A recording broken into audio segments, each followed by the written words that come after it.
Wait! Okay, now, from the beginning. Hit it, boys.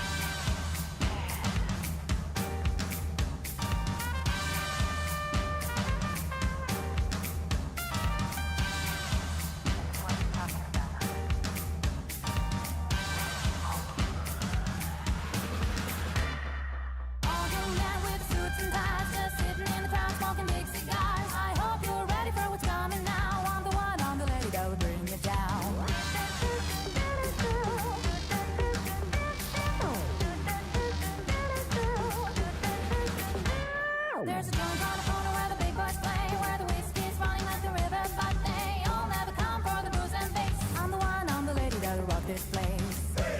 That'll rock this place. That'll rock this place.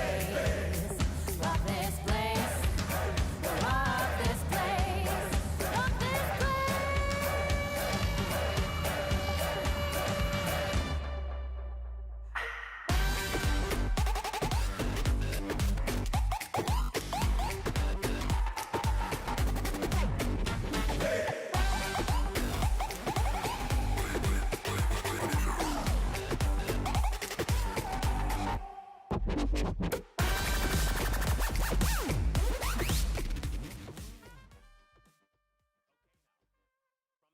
Good afternoon, everybody. Welcome to Women in Technology. Thank you so much for joining us.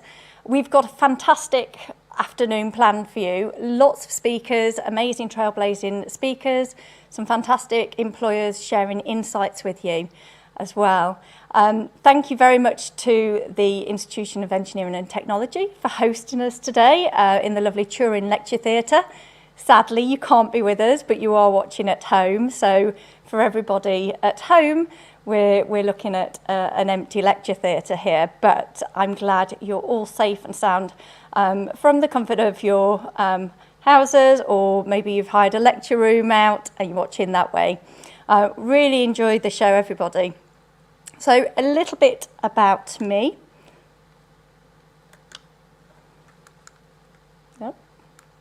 There we are. My name is Amanda Thompson. I'm the founder and MD of Campus Media. Campus Media is a youth marketing company, and we work with lots of different types of employers and brands to raise awareness of their opportunities to students and graduates across the whole of the UK. And we try to do it in a more engaging way. True, that's been quite hampered by COVID, but I'm glad we're able to present here from the IET to you at home.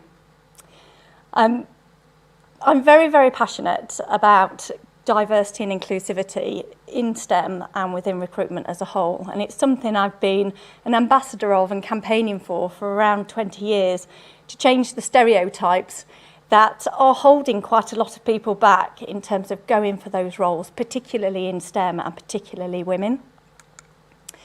So on the screen now, you will see a packed agenda of what is coming up. We're online now from 1 until 4. There are a few breaks, so don't worry about that, but we've got something exciting to do during the breaks as well, and hopefully you'll all be able to take part in that. So going back to the Institution of Engineering and Technology, our host and partner for today, like Campus Media, like myself, they are also campaigning to change how people view engineering and technology and engage with more young people, particularly women, to get into STEM careers and change those percentages. Sadly, only 17% of women are in technology roles, and only 9% of women students are taking computer science and technology courses at GCSE and A-level. So today you are going to hear from some amazing STEM ambassadors who it is also their mission to change how people see engineering and technology roles, be important role models for younger children as they come into the industry as well. So just to talk a little bit about what we've got coming up, courtesy of GSK, we will be hosting a competition during each of the breaks today. We'll be profiling 3 inspiring women who have made incredible contributions to the world through technology. Please make a note of who these women are, and by 5 p.m, that is 1 hour after we're off air, you'll have that hour to email your answers over to us at hello@campusmedia.co.uk, and that's going to be put in the chat straight away. And you'll be in with a chance of winning £500 for your STEM society at university. So coming through onto the chat, actually, although we're filming today, this is very much an interactive event, and we want to hear your chat, we want to hear your comments. We've had some fantastic questions coming through on email already ahead of the panel discussion and some of the insight sessions. But please be aware that in the chat we have got representatives from HSBC, GSK and Capgemini Invent in the chat, ready, poised to answer your questions. So please don't be shy, pop them in there. And we've got the Campus Media ambassadors here as well in the front row, who are going to be taking your questions and answering those for you as well. Any important links that come up will be pointing them out in the chat as well. So please do say hi, be kind and ask lots of questions. Don't be afraid. So just more information there on how to enter. So include your name on the competition and the name of your STEM society that you would like the prize fund to go to if you're lucky enough to win. So we're going to move straight on to our first speaker and sponsor of today's event, GSK, and we're going to hear from Valeria Cataldo, who's the head of VivTech, and she's going to be explaining exactly what her role entails and what that means.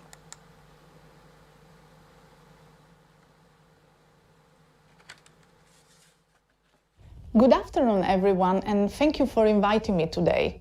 I'm very excited to talk to an audience of young women interested in technology, both because I think you're in the right country where there is great focus on gender equality and innovation through technology right now, and because I think GSK is leading on both regards. Firstly, let me tell you a little bit about myself and how I got here. I'm originally from Italy, where I graduated with honors on a business administration and management master degree. After that, I moved to New York for a graduate program at United Nations in the budgeting and controlling department. Once that finished, I wanted to travel around the world and look in at different industries, and that's why I joined Accenture Consulting. After a few years there, I got an opportunity to move on my career at Kraft Food, and finally I joined GSK in 2011. I cannot believe I've been in GSK for 10 years now. Usually if you see my CV, after 2-3 years, I start to feel comfortable about what I'm doing and I need a push, I need a new challenge. And GSK has always been able to give me that. I started by deploying ERP system all around the world, and then I focus on best-in-class cloud solution applicable on different business function. And more recently, I moved to the commercial side of tech, heading up the HIV business for tech. And I focus very much on the digital marketing solutions, personalized customer experience, and virtual engagement platforms.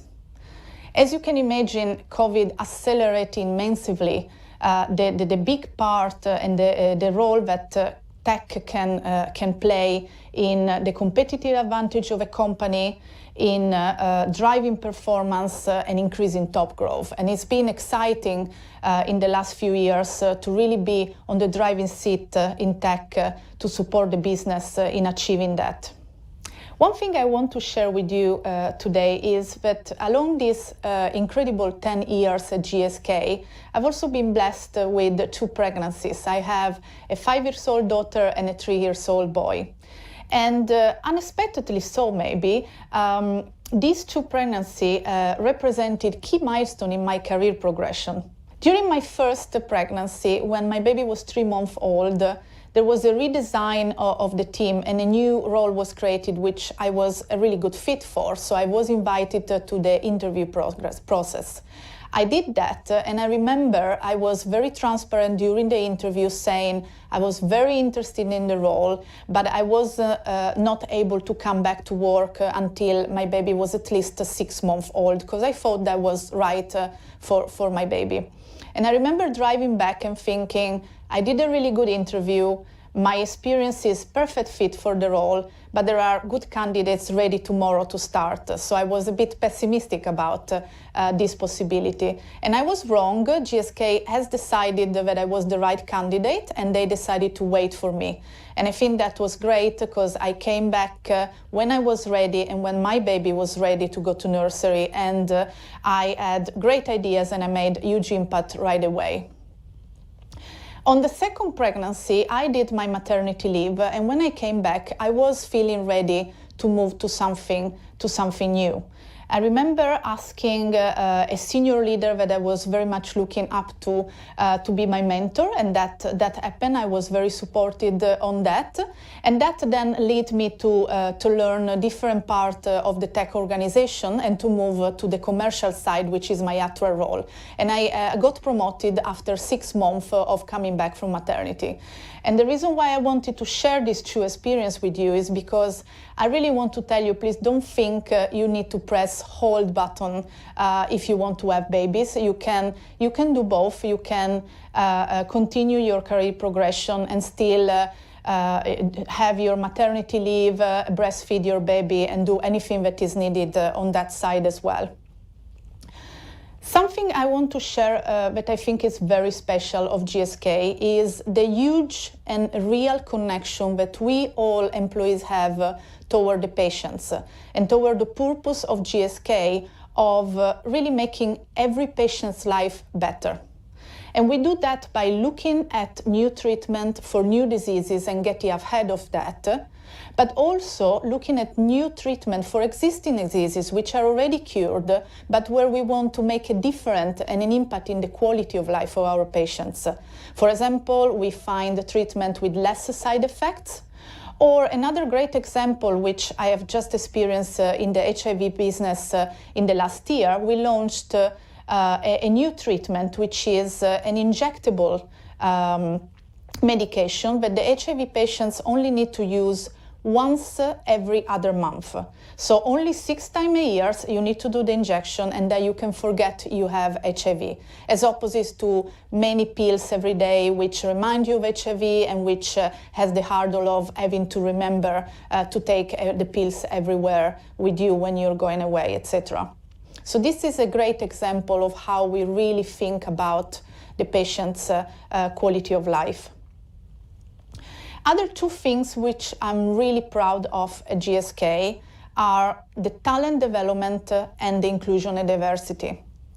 Now, you're going to hear about this in every single company you can join nowadays, but I'm very proud on how we do this in GSK. In regards of talent development, we don't talk too much about the huge list of things that everyone needs to improve and everyone needs to fix and how to fix them to get to a kind of perfect model that we all need to achieve. We actually focus on the genius of each of us and how to capitalize and maximize that. And also, because we are all people with a strong value of integrity, we can trust our employees, and therefore we can empower them. We can set them free of experiment, of try, smart risk, and we support them along the way. I'm also very proud on how at GSK we tackle inclusion and diversity. For us, it's not good enough to just have the right number of women in leadership position or people of color in leadership position. For us, it's important that everyone feel they can come to the office and be their true self. Here at GSK, we are quite ahead of the game, where people feel they can come to the office and show their diversity with freedom. We like people to feel very free and direct to express their diversity in any way that can be. I could talk more about GSK and what is special of it, but I think we are almost at the end of our conversation today. So I want to leave you with 3 tips personally from me. Number 1, find the right balance between humility and confidence. Humility is what is gonna make you listen to others and want to improve and learn more. But confidence is what is gonna make you sitting on a big chair in the center of the room at the meeting and speak up, tell your ideas, and say yes to an opportunity, even if it sounds a huge challenge and scary. Second, take some time now to really understand your true self, what you have to bring, what is special of you, what is your genius, because that's what companies are looking for at the moment. And third, please disappoint anyone you need to disappoint in order not to disappoint yourself, because I can tell you that passion and hard work are the most critical factors for success, and they come very, very easily if you pick what you're doing. And with that, I wish you all great luck, and hopefully I will meet some of you in the future. Thank you.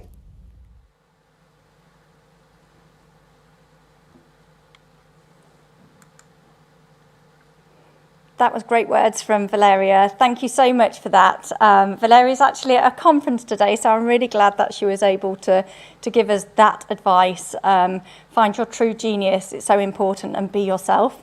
And I think being yourself is a really important message throughout the whole event today, and I'm sure we won't be hearing that for the first time. Our next speaker I first came across was at the Young Woman of the Year Engineer Awards by the Institute of Engineering and Technology. Bethany Probert was one of the finalists, which is an amazing accolade to be final within one of the finalists for such an amazing achievement and award. So I'm going to welcome Beth to the stage now, but I first wanted to play you her finalist video. Our early years are very much years of learning. How to walk, talk, count, make friends, learning manners, all of the necessary skills that we need to prepare us for adulthood. When we reach 15, many of us experience adult responsibility for the first time. We're presented with a decision, and we're told that the choice that we make will fix our path for the future. If it were true that this decision did in fact dictate our paths for the future, I would have ended up in a very different place to the one I'm in now. Growing up, I didn't know that I could be an engineer when I was older, but I did know that I loved science, and so I followed this passion through school and into university. I was always told that once you'd picked a specialty, whether that was through a university degree or a first job, that your path was fixed. So when I discovered a new passion for coding when I was 21, I was quite confused about what to do. I knew I wanted to move into software engineering and leave the original path that science had set out for me. So I made the decision to retrain as an apprentice, which was scary but exciting, and I'm so glad that I did. Engineering is all about being creative and thinking outside the box. When you're working at the forefront of technology, creating something brand new, something that's never been built before, there aren't any set instructions for you to follow. You have to problem solve, build a possible solution, and see how well it performs. It probably won't work perfectly the first time, so you need to keep on developing and improving. You can't be afraid to fail, it's the only way you'll learn and progress. Being a software engineer allows me to innovate and create cutting-edge software that keeps people safe. Whenever you travel on a plane or a train, you're more likely to notice the positive effects that my software has on your journey, like arriving at your destination safely, than the software itself. The impact that my work has on the wider world is why I love being an engineer. Confidence has a really big part to play in our decision making. Even for me, as a female engineering apprentice who's still in a very early stage of her career, it can be really easy for me to doubt my abilities. But even applying to the IET's Young Women Engineer of the Year Awards has helped me to gain confidence in my abilities and connect with other incredible female engineers. We are all so different, and we're living proof that no two engineers are the same, and there is no one correct route into engineering. There are so many doors available to you. Don't be afraid to open them.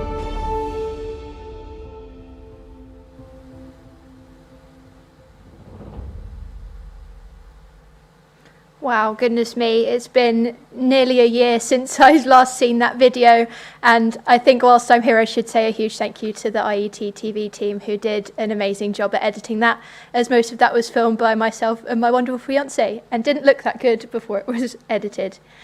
So my name is Beth Probert and I am a consultant engineer working at Capgemini Engineering, and I'm here today to talk to you about my journey into the world of tech. So I wanted to get started by talking a bit about my role and what we do at Capgemini Engineering. So Capgemini Engineering is the engineering, research and development arm of Capgemini, which is a global multinational company working in IT, tech and software. I specifically work in their high integrity software expertise centre based in Bath. So high integrity software is software that is designed to never ever crash, freeze or fail in any way. And we have some really great technology at our disposal that allows us to do this. The main purpose of high integrity software is to keep people safe, and it's used in situations where even the most minor software problem poses huge risks. Things like driving trains, flying planes, keeping submarines safe, and ensuring that satellite communications are working correctly. A large part of my job involves pushing these technologies to their absolute limit and seeing how they perform. This task is critical in my field because we need to be able to guarantee to our clients and to their customers that this software won't fail. Because my job is to keep millions of people across the world safe by developing software that you can trust to work no matter what. In my role, as well as spending a lot of time coding and developing the software, I spend a lot of time thinking about various scenarios that the software could be used in once it's unleashed into the world, and testing as many of those scenarios as I can. In order to do this properly, I have to get creative and think outside the box. I have to think of scenarios that other people won't have thought of before. What if someone pushes a certain set of buttons on the driver's controller on a train? Will the train be safe, or will it crash? But it's my job to find out the answer to that before it's too late. Pushing technology to its limit is quite a lot of fun. When I was younger, I always loved taking things apart to understand how they worked, not always putting them back together again. Or I loved annoying my mum and sister by pushing random buttons on the TV just to see what would happen. That curious and somewhat mischievous mindset has stayed with me, and it's helped me to be very good at my job and help spot any problems with the software before we deliver it. In my job, I'm also a consultant as a consultant engineer, which means we help a large range of clients. This is really exciting for me because it provides me with the opportunity to work in a huge range of exciting industries. My first ever project in my career was on a rail project, which involved ensuring that the brakes would work in some very tricky terrain in other countries. And now, my current project is in the space sector, helping develop new features for a satellite constellation. I'm fortunate to have worked on code that has an impact both on the Earth and beyond out in space. Software is everywhere in our lives now, and used in pretty much every industry there is. And that's part of what makes working in tech so exciting. So I'm going to get into a bit about my personal journey into tech. But before I dive into this in detail, I wanted to give everyone who's watching some advice. If you take anything away from my talk, is that if you ever feel lost or stuck in life, remember where your passion comes from. For me, my passion has always been space. I've always been fascinated by what lies beyond our atmosphere and have a strong sense of curiosity and wonder whenever I look up at the stars. When I was a kid, I desperately wanted to be an astronaut, and I kind of still do today. I'm desperate to see space up close. This love of space is the foundation of every career choice and every educational choice that I've made so far in my life. And looking back, whilst things may not have always been straightforward, I'm very fortunate to say that I don't regret any decisions I've made, because I know that they've always been rooted in my biggest passion. So, the first key choice I made was actually at sixth form, starting on the left of the slide. I went to Farnborough Sixth Form College. And up until this point in my life in education, I hadn't really had the chance to choose to study subjects that I was excited about. I knew I wanted to study some sort of physics at university, but hadn't yet worked out how to marry that with my love and passion for space and astronomy. I'm quite scared of heights, so by my teenage years I'd worked out that being an astronaut probably wasn't for me realistically. So what else could I aim for? Well, at sixth form, I was given the chance to take my first ever astrophysics module, and I loved it. I finally found a subject that contained everything I liked: science, space, experiments, and quite importantly, staying firmly on the ground. I finished sixth form in 2015 with 3 A-levels in maths, further maths and physics with the astrophysics module, and good enough grades to get into my first choice university. I enrolled in the University of Bath in September 2015 in their first ever physics with astrophysics degree programme, which was very exciting for me. I had the opportunity to learn about cosmology, general relativity, and most importantly for my future career, computational astrophysics, which provided me with the skills I needed to get the job I wanted when I graduated as a software engineer.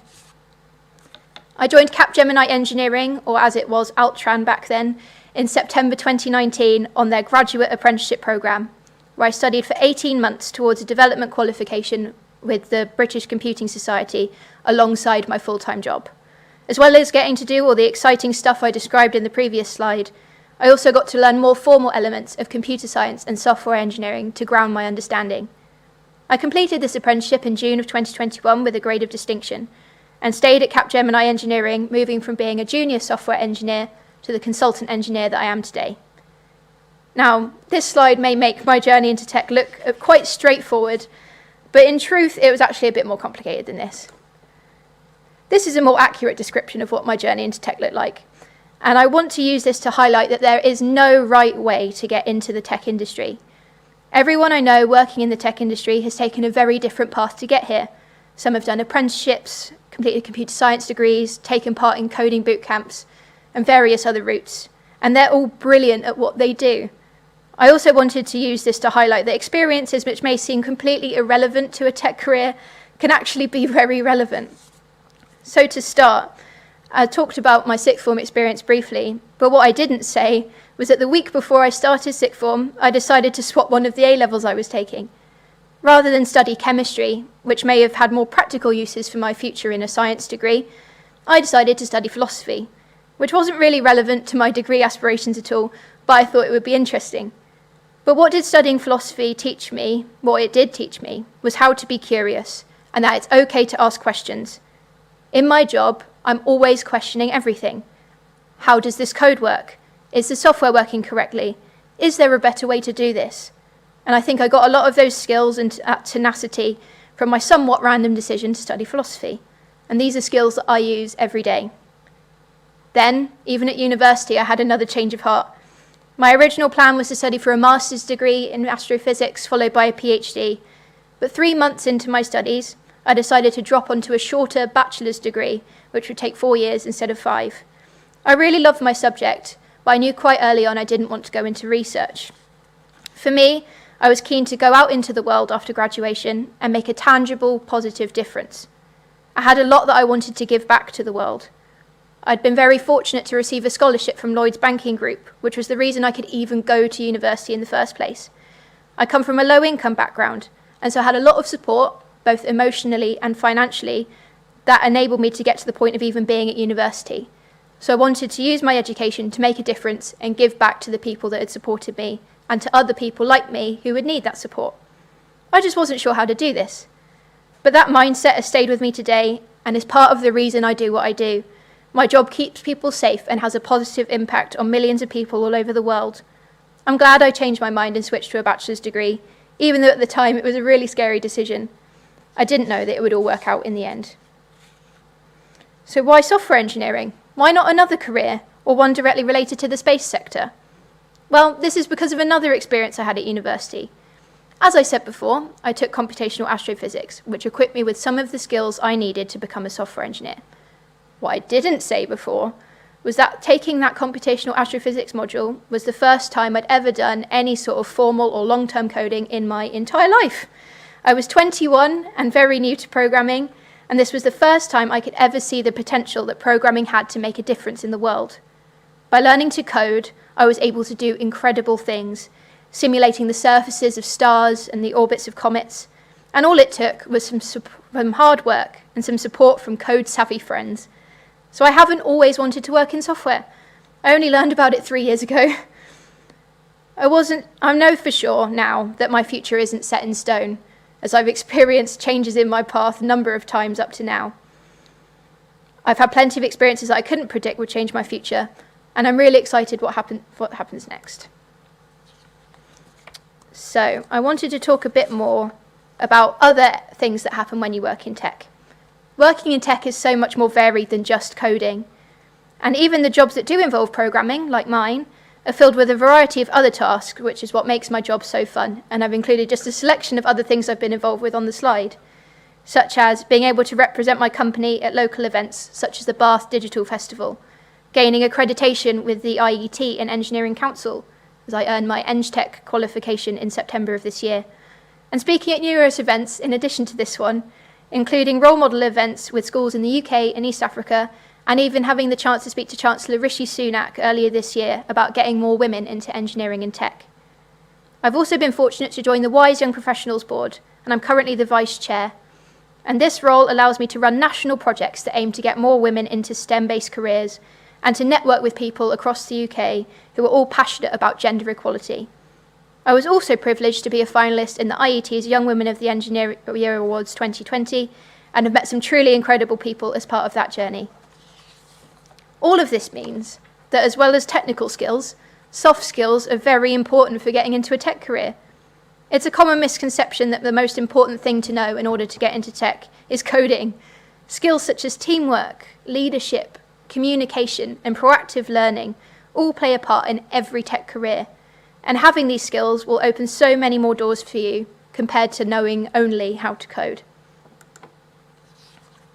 Finally, I wanted to touch on why I think it's so important that we have women speaking about their careers in tech.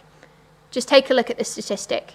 Only 17% of the UK tech workforce are women, and that's very low. Needless to say, we need more women in tech, and soon. Why do we need them?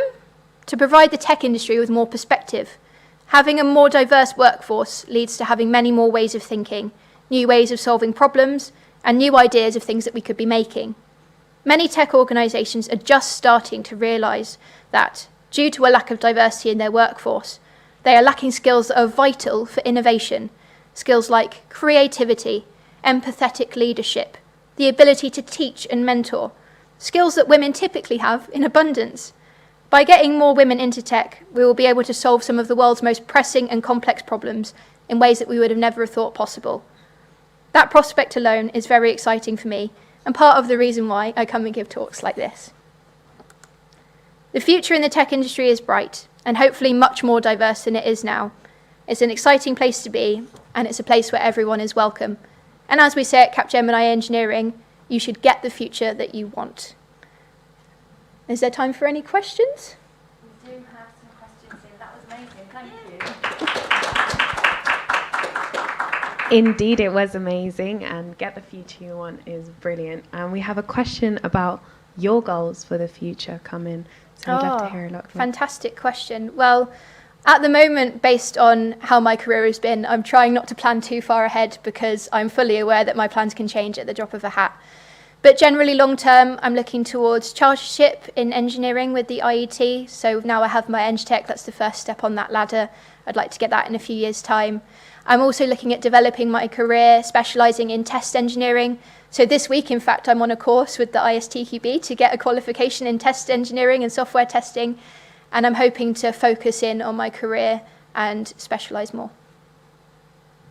Cool, thank you for your answer. Another question in by email is, what programming languages, tools and frameworks do you use in your day-to-day at Capgemini? Oh, great question as well. So as a test engineer, I primarily use Python 3 with a little bit of Python 2. That is my day-to-day language and by far my strongest one. As well, at the High Integrity Software Expertise Centre, our products are programmed in Ada and Spark. Ada being a commonly used programming language for critical software, and Spark being a static analysis tool that pairs with Ada and is what allows us to mathematically prove that our software is free from runtime errors and so won't crash when it's deployed. I've also used a couple of other languages in some research and development projects, such as Java and C and JavaScript, but yeah, primarily Python, Ada and Spark. Excellent. Thank you very much.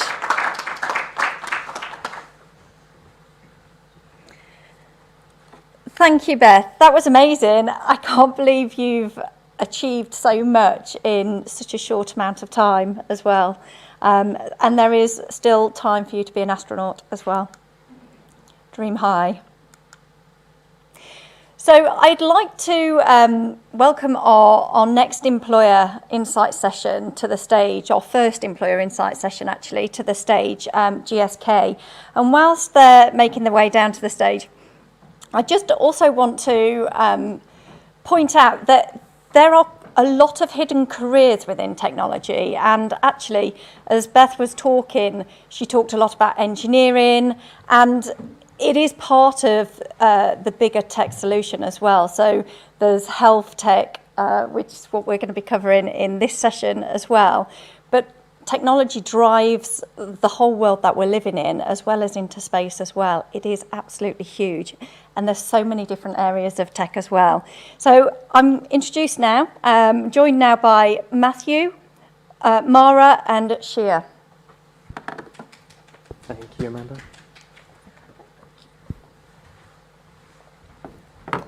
Hi, everyone. I'm going to do a quick introduction for myself and then hand over to my colleagues here to do an introduction as well.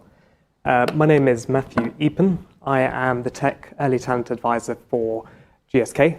I joined in April, so I've not been there terribly long myself, but it's a great business to work for, as I can already tell, and great to be here at this IET conference event for Women in Tech, working with Campus Media, and look forward to giving you some insights today. Hi, I'm Shia, and I've been at GSK for a year and 2 months, started in September 2020. I specialise in cybersecurity, and I'm very excited to talk to you today. Thanks, Shia. Hi, everyone. My name is Mara Farhan. I'm from Libya, and I'm a technology future leader at GSK. Similar to Shia, I've been at GSK for about 14 months now. Gosh, can't believe it. I have a technical background where I've studied the computer science at the University of Bristol, followed by a master's in data science at Queen Mary University of London. I'm very pleased to be with you here today. I'm passing it back to Matt. Thanks, Mara. So we wanted to talk a little bit today and give you some insights around our Future Leaders program within tech. This program is 2 years in total. It covers 3 rotations across the tech business, each being 8 months long. And the idea is that you work within different teams over those 3 rotations within 5 different key capability areas, which I will go into some more detail for on the next page. So these 5 key areas are spread across big data, cloud, product management, software development, and cybersecurity. So you've got a few different options there across the tech business that you'll be working in. And the idea is that across the 3 rotations you work in over the 2 years, you'll get as much breadth and depth of experience across these key areas and across different teams to give you as a future leader or a grad enough experience and insight as to what makes for a great career for you in the future. So what we wanted to show for you here today is a few different options, different areas you might go into and the different teams you might be working in, and how these different pathways might interlink, but also be quite varied and give you a bit of flexibility as to what you might be working on. So to give you a first example here, we wanted to show you the 3 rotations you might work in. And for example, your first rotation, again, 8 months long each, might be in some of the key areas, but also across the different business areas. So for example, we've got our core tech business there, and you might work in cybersecurity. Your second rotation will be in something completely different. It could be software development and in another part of the business, and then the third rotation being different as well.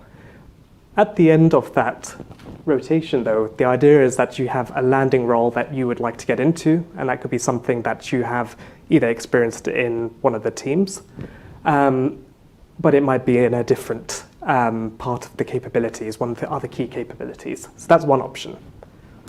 Another option is that, again, you have the 3 rotations, but actually your landing role might be in the same business area you've worked in, but actually a different capability to what you've worked in before.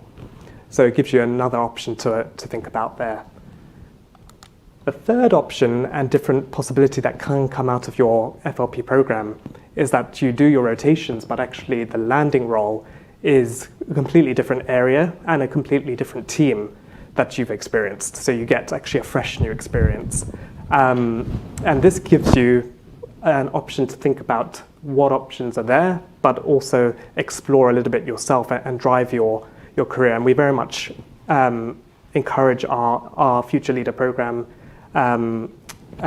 candidates to think about that throughout their time on the program there. Just wanted to show you very quickly the locations we have. And this is very much a UK-based a slide, but we do, of course, have locations across the world. We've got locations in the US, we've got locations in Poland, in India, and in Singapore. So we've got a few different locations there, and we get applications from around the globe. But just to give you an example, here in the UK, our headquarters there is GSK House, which myself is based at, and Shea and Mara. And we've got also Stevenage and Stockley Park there. So a few different locations. Usually in the program, there is the expectation that you might rotate as well, but that's very much dependent, I think, on where you're based and the type of program as well. So what are the eligibility requirements? Very much so focusing on hopefully a subject, a discipline that is relevant to the STEM field. And as you can see, there are a few different subjects that could be based on what that is, and that's something within computing or mathematics or data or so on.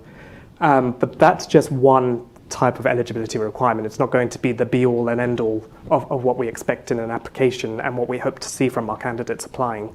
There could also be relevant work experience you can bring alongside that, or something separate. So that could be an internship, it could be previous work experience, something that really shows that you've got some relevant skills and experience to bring to the Future Leaders program. And with the other option being alongside those as well, extracurricular activities. You could have a portfolio with some coding work or some web design that you've done, app creation, and that's something we also take into consideration. But I think at the core of what we want to see from applicants is not just the technical skills, it's also someone that brings a lot of passion, enthusiasm, someone that can also show that soft skill requirement and development, such as the teamwork, the communication, and future leadership skills, which is what this program is all about. And that's what we hope to see from our candidates as well. My colleagues will definitely give a far more colourful and exciting view than I've done. But this is to give you a bit of the layout of what to expect there. And just for reference, the application process for our current campaign for the Future Leaders program is still open. You've got some time to apply, get applications in by going onto our GSK careers site and submitting those as soon as possible, because we are looking to close that off in the next week and a half or so. But if you don't get time, or if it's not the right time for you to apply right now, then we also have our summer internship placement, which takes place around springtime next year when the applications open. So do get applications in if you'd like to do a summer internship with us. And that's usually for 12 weeks, working again in a particular part of the business, so you don't do any rotations in that summer placement. So have a think about that, and we'd love to see more applications in for that as well. Ooh, just going back there, I will let Shea and Mara go ahead with their insights. Thank you for that, Matt. We're going to briefly touch on our own rotations and some of the extracurricular opportunities we've been given at GSK and kind of the highlights that we've really enjoyed over the last year. So, as Matt said, we have 3 rotations on the graduate program, and what's incredible about those is that you get to create your own path. If you want to choose a rotation because you know nothing about it and you want to develop, that's okay. If you want to choose a rotation because you've got expertise there and you want that experience written on paper, that's okay. If you want to strategize and pick 3 different rotations that's going to be the perfect experience for your dream landing role, that's okay. We have amazing support at GSK who will help you find the rotations that you need for your plan. So for me, going into GSK, I came from a master's in cybersecurity and I knew I wanted to work in cybersecurity. So that's where my first rotation was. Whilst I was doing that, I realized I didn't know what I wanted to do for my next rotation. So I hadn't planned it out immediately, and you don't have to. It was whilst I was doing my rotation that I realized I need the mixture of the tech capabilities and the business skills. So for my next rotation, I looked for a business one. In my first rotation in the tech security and risk department, I was really given responsibility from day one, changing the internal GSK tech standards so that we include cloud security. And whilst I was doing that, I was given autonomy to choose what I want to do. So I specialized in cryptography in my master's, and when I came across the cryptographic standard and had a vision for it, they let me run with it. It's just amazing to be given that responsibility from day one. I'm going to pass over to Mara for some of her experiences. Yeah, so you might notice it could be very similar to Shea in some aspects and very unique and different in others. So similar to Shea, my first rotation was closely aligned to my passion for digging up data and covering insights. So I did my first rotation in pharma supply chain tech, working as a data scientist, where again I took responsibility from day one, working on leveraging machine learning and artificial intelligence to drive forward our supply chain at GSK. And I took responsibility from day one, had major support from my team members, led a challenge from the beginning onto the end of it, and the work was actually submitted for a Gartner Innovation Award this year. So really felt rewarding kind of seeing my efforts as an FLP come to fruition and be recognized. Whilst in that rotation, I was really thinking about developing the L in FLP, which stands for leader, and really trying to build on my soft skills rather than my technical skills. So for my second rotation, I joined a completely different team called the Digital Innovation and Beyond, where my responsibilities in that team entail really doing a lot of reading and researching and trying to spot what are the new technologies that are emerging in the market, whether that was in tech or in pharma, and really try to infer signals from them around what could be major disruptions in the future in tech and pharma as well. My role also entails a lot of collaboration and talking with our strategic partners, whether that was in the startup space, in academia, or in the corporate space. So really, this role is more around being that force that empowers GSK to define the future of digital health. What I would like to highlight, and maybe Shea can take you a little further on that, is whilst working in these different rotations, there was a huge flexibility and opportunity to dedicate about 10 to 20% of your time as an FLP elsewhere. So I've had the opportunity in both rotations to work with different teams on various projects and really build the breadth of skills and widen my network while I was traversing such a global organization virtually. So really, I'd like to stress the fact that there's flexibility for you to have loads of opportunities for development, and not just when it comes to work that you do on a day-to-day basis.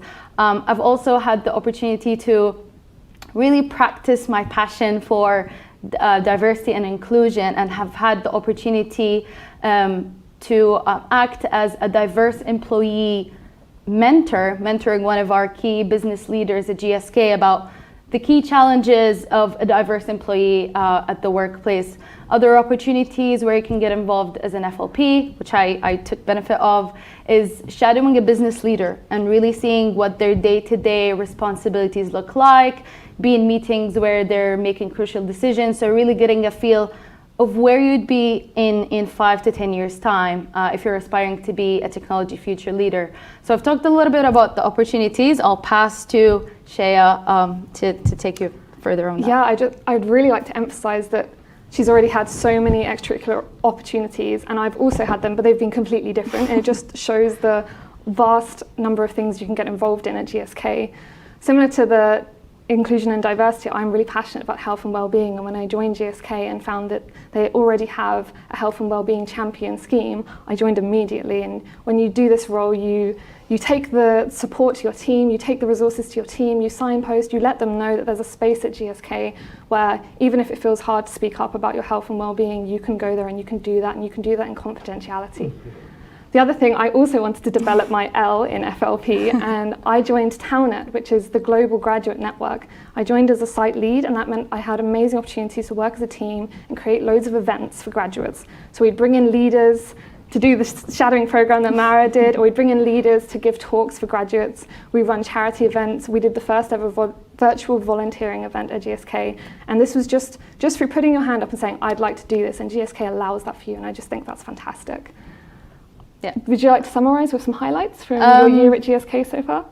Yes, so I think you can pretty much agree with me that there's been a number of highlights for the past 14 months as an FLP at GSK. But if I were to stress one, I would say that I've really been delighted and proud to have had the major support around me, whether that was from the program coordinators to the teams I was in, and also the wider tech and non-tech environment at GSK. So as an FLP, you're no less than anybody else. You're accountable, you take responsibility, and really there is constant support and motivation for you to do that during your time. So I've really benefited from that, and it's given me this kind of driving force to continue to deliver 110% during those rotations. So I think, to summarize, that's been the highlight. Oh, would you agree on that? I would completely agree. For me, it would be based on support as well, and it's support to do any training you want, any exams you want, giving you that recognition that gives you the motivation that you're talking about. The support that's there, that's, you know, it doesn't matter if you're a graduate, you can talk to anyone within this massive company and they will listen to you and they will give you their advice, and I think that's just fantastic. Yeah. So we hope that this gives you a little flavor of what it means to be an FLP at GSK, whether that's around different examples of rotations you can do, different opportunities that you can involve in, and really a real feel of the support, the volume of support that you have during your time. Is there anything you wanted to add, or do we have any more questions do we have time coming for in? questions? Are there any questions? Thank you so much. That was incredible. You gave a very, very comprehensive overview there of the many different avenues that you can go into. And I must admit, when I saw the chart on there, I thought, wow, that's a lot there. But actually, you shaped it incredibly well. And what was really encouraging for me to hear, and actually it echoed what Valeria said at the start in her talk, is there are so many opportunities to get involved with at GSK outside of what your actual job is or what program you're on, which is fabulous. And I think that helps in shaping what you want to then go into further on. So it's incredibly forward thinking. Thank you.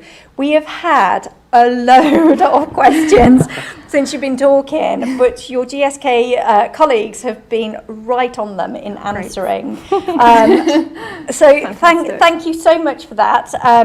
If you are able to join the virtual chat after, there are a few more personal questions aimed at you both in terms of your day-to-day outline and things like that. But thank you so much. That was amazing. Thank you.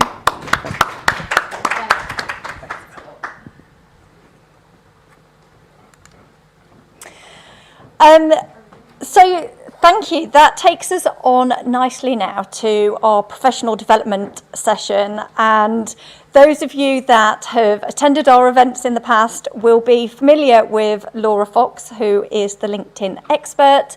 And she's back with another insightful masterclass that is going to give you some fantastic advice and tips, all within a very short amount of time. So welcome, Laura. Thank you so much. So great to be here again. Thank you very much to the campus team for inviting me back again. Right, let me see if I can scroll through this. Okay, there we go, starting off. So yes, just to say thanks very much for joining this session. I'm here to take you on another discovery of LinkedIn.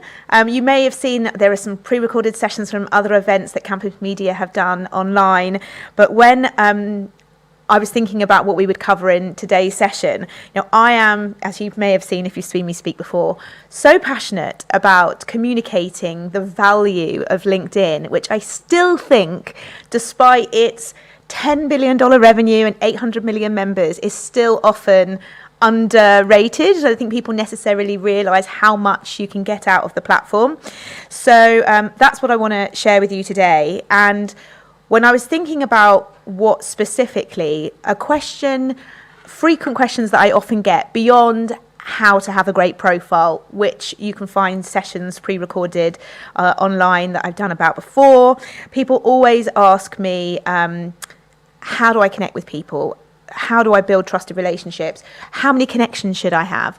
All of those types of things. What should I say when I'm sending somebody a message?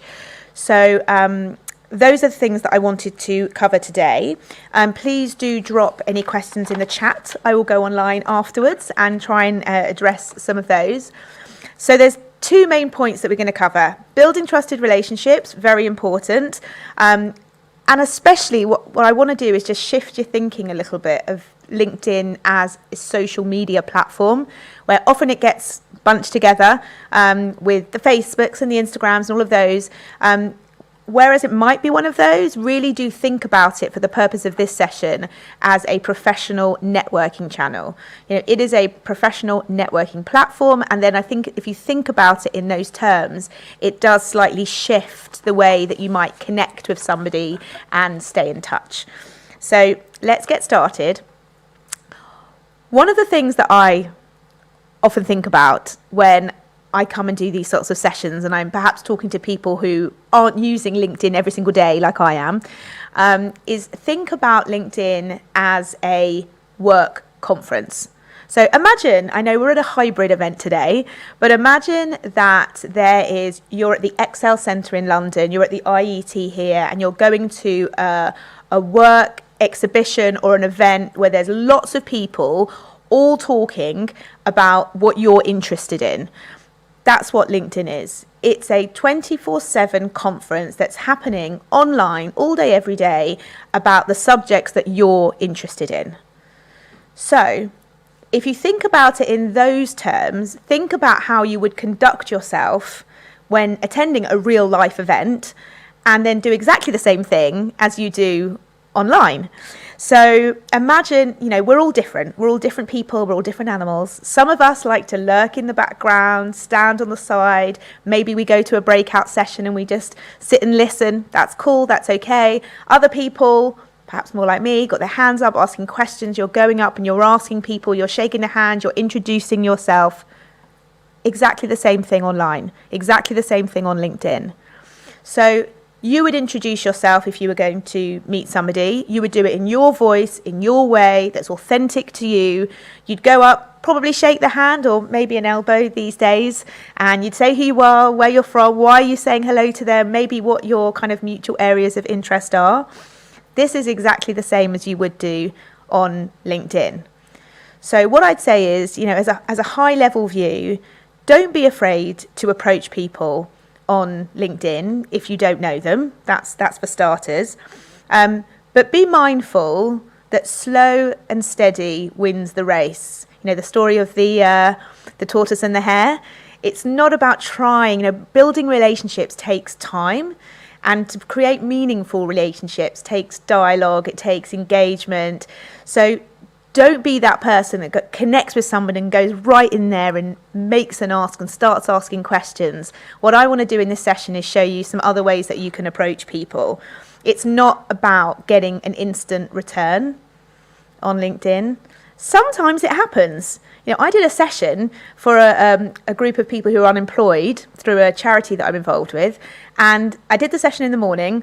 By the afternoon, somebody that was in that session sent me a note saying, you wouldn't believe it, but I've done all the things that you suggested. I've updated my profile. I've put out some content, and I've just been contacted about a recruiter for a role that looks right up my street. That happens.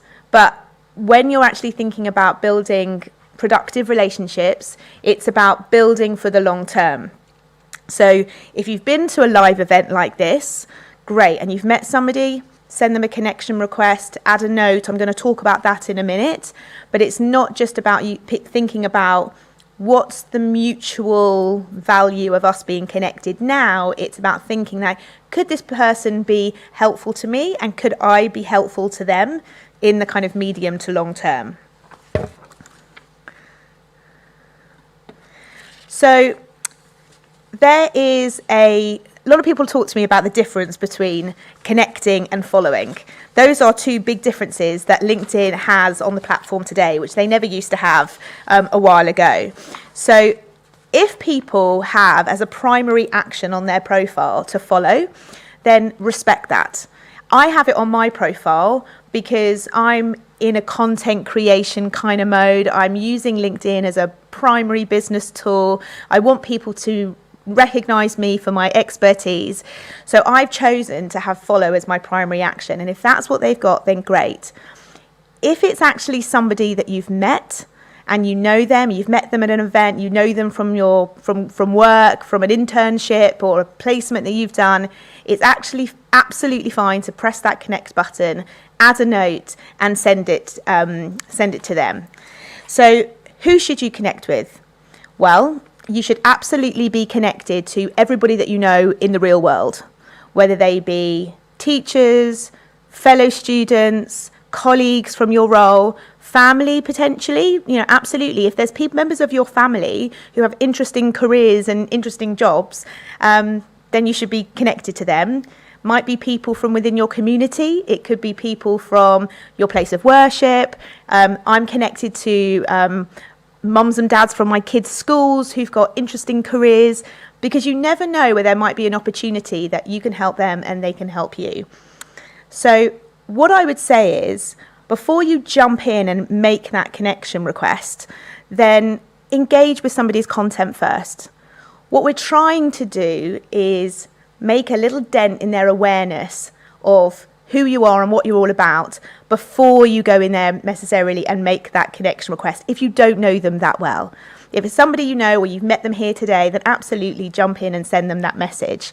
But if you're not sure or you don't know them, maybe just engage with their content, like their posts, comment on their posts. Comment is very good. It's very good from an algorithm point of view as well. And then once you've done that maybe 2, 3, 4 times, then maybe they've started to notice, because I certainly look at all the people that like and comment on my posts. When I start seeing those names coming up, then I'll go and I receive a message or a connection request from that person. I'm much more likely, we know from the data, to accept that connection and even follow up with that person. Who you should not connect with is another question that I get quite a lot. I don't think, and the general best practice is, you should connect with everybody. The reason why I have follow on my profile is because I do a lot of sessions to a lot of people in different industries. But if I connected with absolutely everybody, it would change my newsfeed. I would have people in my newsfeed who are from finance and engineering and all these different things that perhaps are interesting, but not the core of why I come onto LinkedIn. I come onto LinkedIn because I want to learn trends and insights from my field. So I only accept connection requests from people where I can see that potentially now or in the future there could be some mutual value, because I don't want it to dilute my newsfeed. It's also good for the algorithm. Otherwise, the algorithm gets very confused with what you're interested in. So those are some of the things that I would suggest. One of the questions I get a lot was, how many connections should I have? Well, it's an arbitrary number. In actual fact, the UK average LinkedIn member has 300 connections. I have 3,000. If you're starting out in your career, you might have 100. So it's not really about the number. It's about, the quality of the connection network that you have and how you nurture it. So there is no right number. A point I also wanted to make here in terms of just generally who to connect with, Reid Hoffman, who I always talk about because he's LinkedIn's founder and he's a genius in my opinion. In May of last year, he gave a graduate commencement speech in the States. Well, he was supposed to, but he ended up publishing it because of COVID, because it was 2 months into lockdown. I didn't know really what a commencement speech was, by the way, but it's typically a speech that's given when students graduate. Steve Jobs did an amazing one in 2005, which I strongly recommend you watch as well. But what Reid talks about in his commencement speech is he used some of the typical language in graduation speeches where he encourages students to go out there into the world and be bold and passionate and lead with their intuition and listen to their inner voice about what their career is telling them to do. But actually, with COVID and with lockdown and with all of these things that we're dealing with in the world today, he also says you should be super strategic and you should be very intentional. So in my next session this afternoon, I'm going to talk about how you can use LinkedIn as a research tool. But one of the things that Reed talks about is prepare, gather information, speak to the cleverest people you know, go and use LinkedIn to actually make contact with these people, whoever they are, and listen to them, because that is really what the beauty of LinkedIn is. So LinkedIn has an incredible ability to reach out to people in lots of different ways. So it used to be, actually the chat, the messaging functionality wasn't too great, but it's so much better now. And if you're somebody like me that likes to leave voice notes, you can now leave audio notes to people, which actually I've had a really, really good response to that when I'm sending messages to people. You can leave, use the search filter to find anybody. So the search box on LinkedIn is pretty much like Google. So you can put in a combination of different keywords and phrases. So actually, if you want to speak to somebody and make contact with somebody who is perhaps at HSBC and you don't know them, and perhaps you've been to this event and you want to reach out to somebody, the search bar on LinkedIn is a really, really helpful tool. You can search for people, jobs, companies. You can click on the suggestions that it makes, or you can use this extra layer of filter on the right. So if I wanted to search for people who were at HSBC or Capgemini, I can find those people and then actually send them a direct message. Now, quick note on messaging on LinkedIn: you can't message anyone or everyone. You can only message people that you're connected to unless you have a premium account. You can get around that in a couple of ways. One is by being in the same group as somebody. So there are some brilliant engineering groups that you might want to join, where people that you might want to contact are in those same groups. So that's another great way. The other thing is you can use the connection request to add a note. So you might follow someone, you might send them a message, but never send a connection request without the add note. But the add note, that little button where you get to write a bit of text with it, is really, really helpful. So what I would do is be really specific and clear and simple and brief. You don't have to do everything that's on the slide behind me in terms of the messaging, but just try and get to the point quite quickly of what it is that you're connecting with that person for. You know, if they don't know you, then you need to be clear what it is you'll ask, and also give them an out. So, you know, maybe that person doesn't want to hurt your feelings. Maybe they don't want to reply. Don't take it personally if you don't get a response back. Don't forget, you want to engage with their content first. It might have been too soon to go in and speak to them, but it's not personal. And tell them why you want to meet. You know, tell them why you want to connect with them. Maybe you want to have a 15-minute virtual coffee break with them. I did that loads during COVID. It worked really, really well in order just to keep connecting and learning about different people. You could say that I really want to follow a similar career path to you. Do you think you could spare 5 minutes, or I just like to be connected? You could say, you know, it's been a really tough year. You know, I want to see if there's opportunities at your company. People are much more open. But I think the most important thing of all the points on the slide behind me is make it personal. People really want to know if they can help you, if there's a mutual benefit. I'm going to talk about this in my session this afternoon. Are you from the same school? Did you go to the same university? If there's a way that you can personalise your contact to them, then they are possibly more likely, and we know from the data, that's what LinkedIn does. It surfaces information where there's mutual kind of interest. And so these are just a couple of, I don't expect you to read all of this. Here's just a couple of good examples. One I sent and one I received of good kind of outreach messages. So the one on the far side, I do talks at London Business School, and crazy story, but my husband, love him as I do, is friendly with the ex-dean of London Business School, but never told me that. So this person is living abroad, which is why I hadn't met him before, in a fabulous place, Costa Rica. And my husband was over visiting him while he was in London, and said that he met his stepdad. And I was like, oh, that's interesting. And told me who, and told me what. I was like, hold on a minute. That was the dean of London Business School for like 12 years. That would be a really good person for me to know. And so I messaged him. And I just said, oh, you met my husband today. You know, I can't believe our paths haven't crossed, but I've been doing everything remotely. He sent me the loveliest message back, like very, very quickly.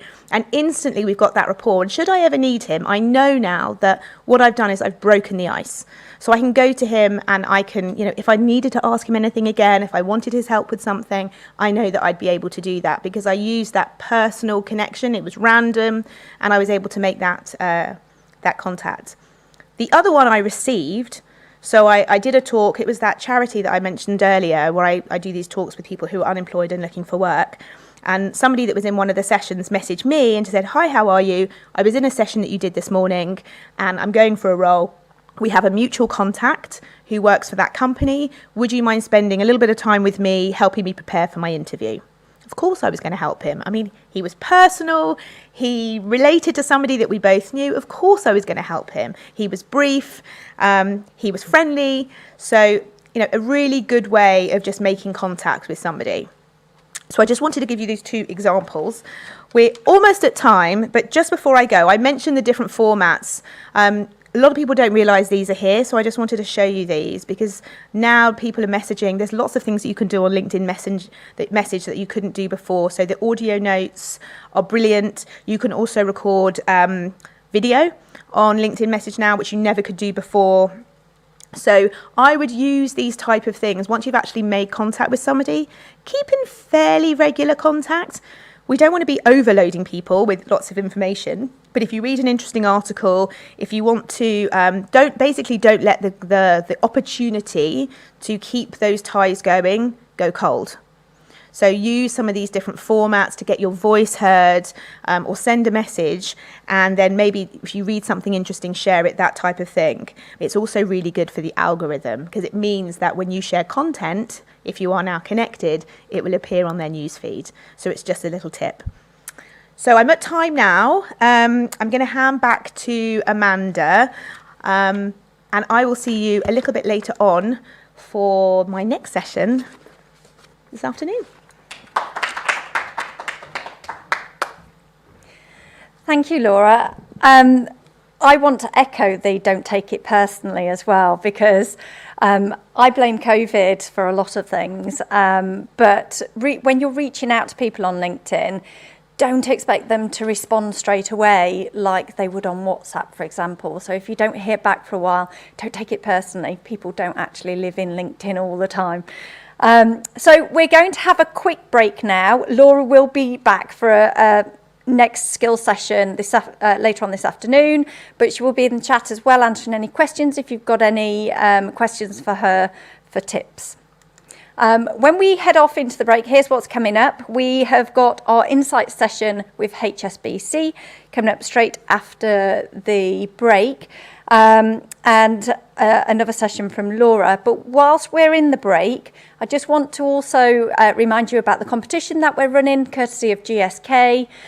There's the opportunity to win £500 for your university STEM society. All you have to do is make a note of the 3 amazing pioneering women that we're going to be profiling during quick breaks today and email them over to us. Email addresses in the chat to hello@campusmedia.co.uk, and you need to do it before 5 p.m. today. So we'll see you back shortly.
So now you're here again, knocking at my door.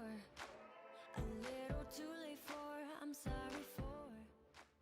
The lights went out 'cause you kept cutting the cord.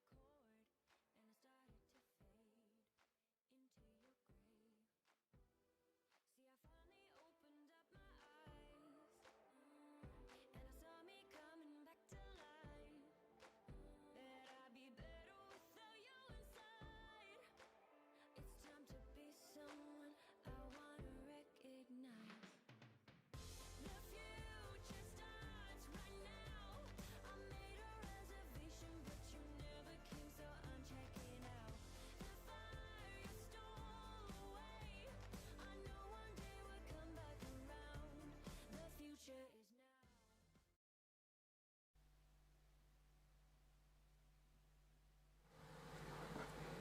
Welcome back, everybody. I hope you managed to grab a quick drink, take a comfort break, and more importantly, write down that first person's name. Ready to pop in an email and send over to us at hello@campusmedia.co.uk. Right, so we're moving straight on to our second Employer Insights session next with HSBC, and I'm joined on the stage with Samantha and Henny. Sorry. Thank you. Great, thank you so much, Amanda. Great to be here today. Welcome, everybody. So, my name is Sam Cousins. I'm part of the recruitment team at HSBC. So I work in our graduate recruitment team, supporting our technology and operations functions, and support with the hiring for our graduate, intern, and insight programs. With me, I've got my colleague Hannah, who's just finished on the graduate program, I think, this summer. Hannah, do you want to do a little bit of an introduction? Yeah, sure. Happy to do that. So I'm Swedish, but I was brought up in Hong Kong, which is why I have a weird American accent that nobody can place.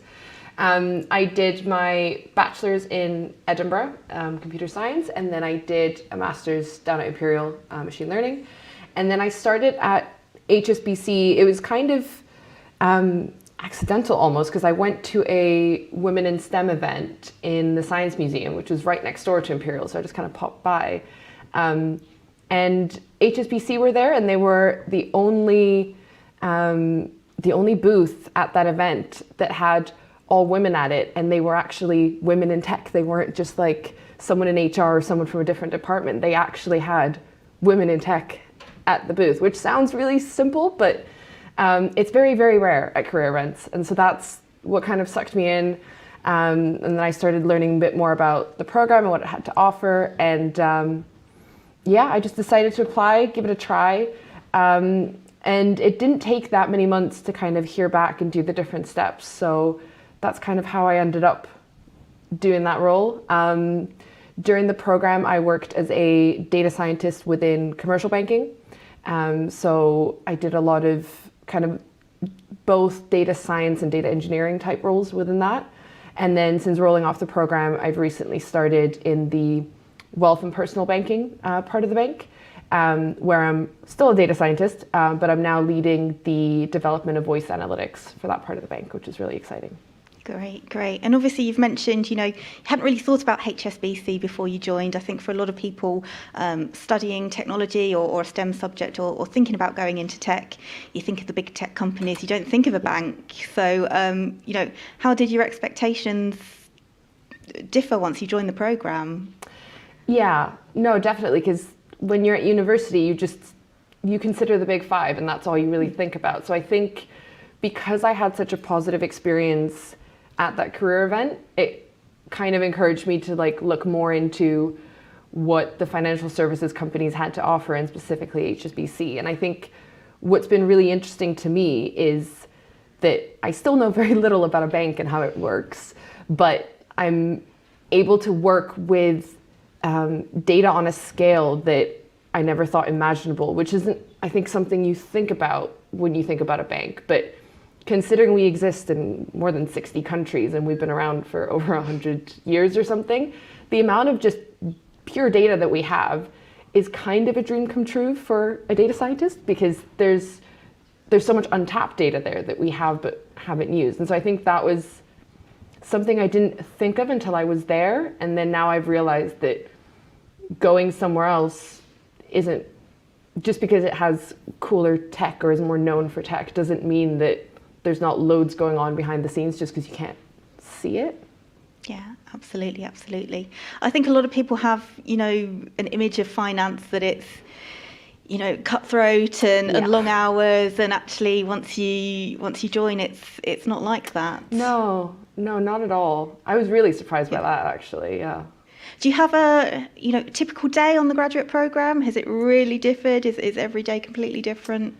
Yeah, I don't think I ever had 2 days that were the exact same. I think I definitely did my best to kind of get involved in everything that existed around my role as well. So because I got involved in so many other projects and so many other events and things, it meant that I never had to have any day be the same as the next.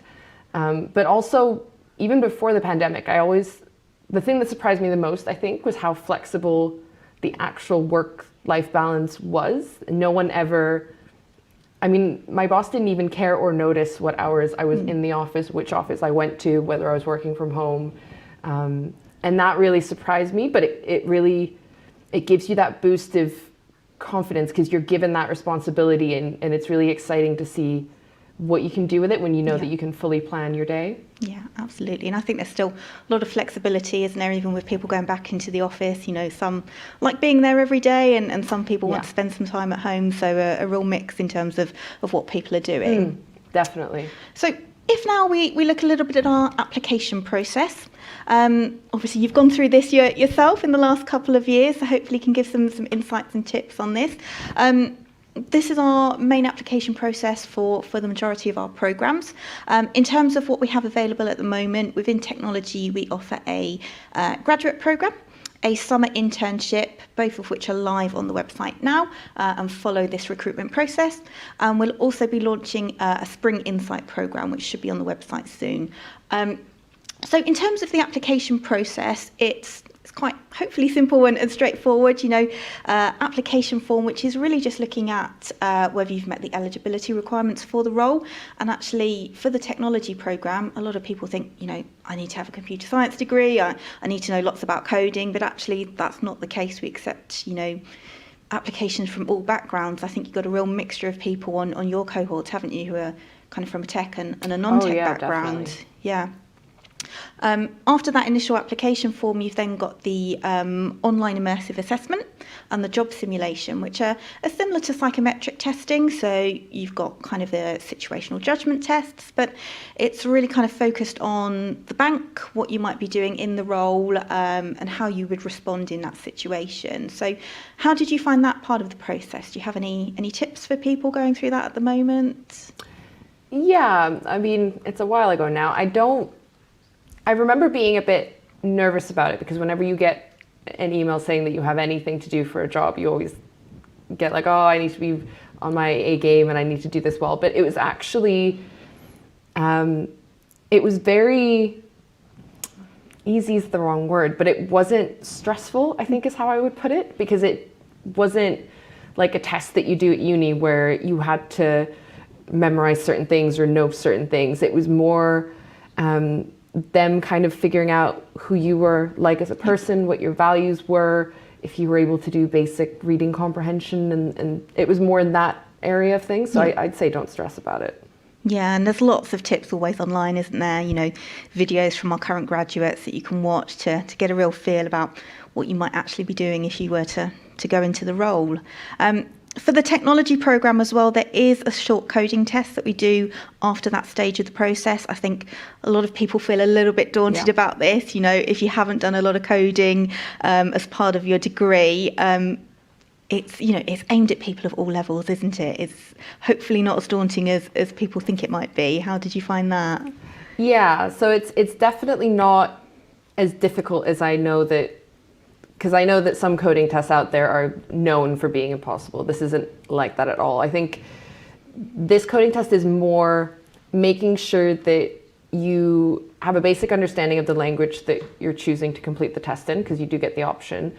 But also it's really about checking your problem solving skills, I felt. The actual coding aspect wasn't very difficult.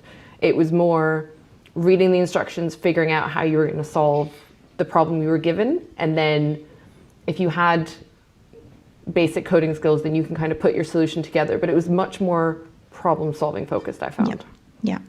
And as we said, we've got people from all degree backgrounds in our graduate program at the moment, people that have come from, humanities subjects. So I think even just going online yourself and doing some practice tests, learning online can help you with that stage of the process. Definitely. There's loads of coding test websites that are free to use where you can actually try out challenges and things. I'd really recommend that. Great. And then the final stage of our process is the virtual experience day, which is our assessment centre, which will be staying virtual for this season.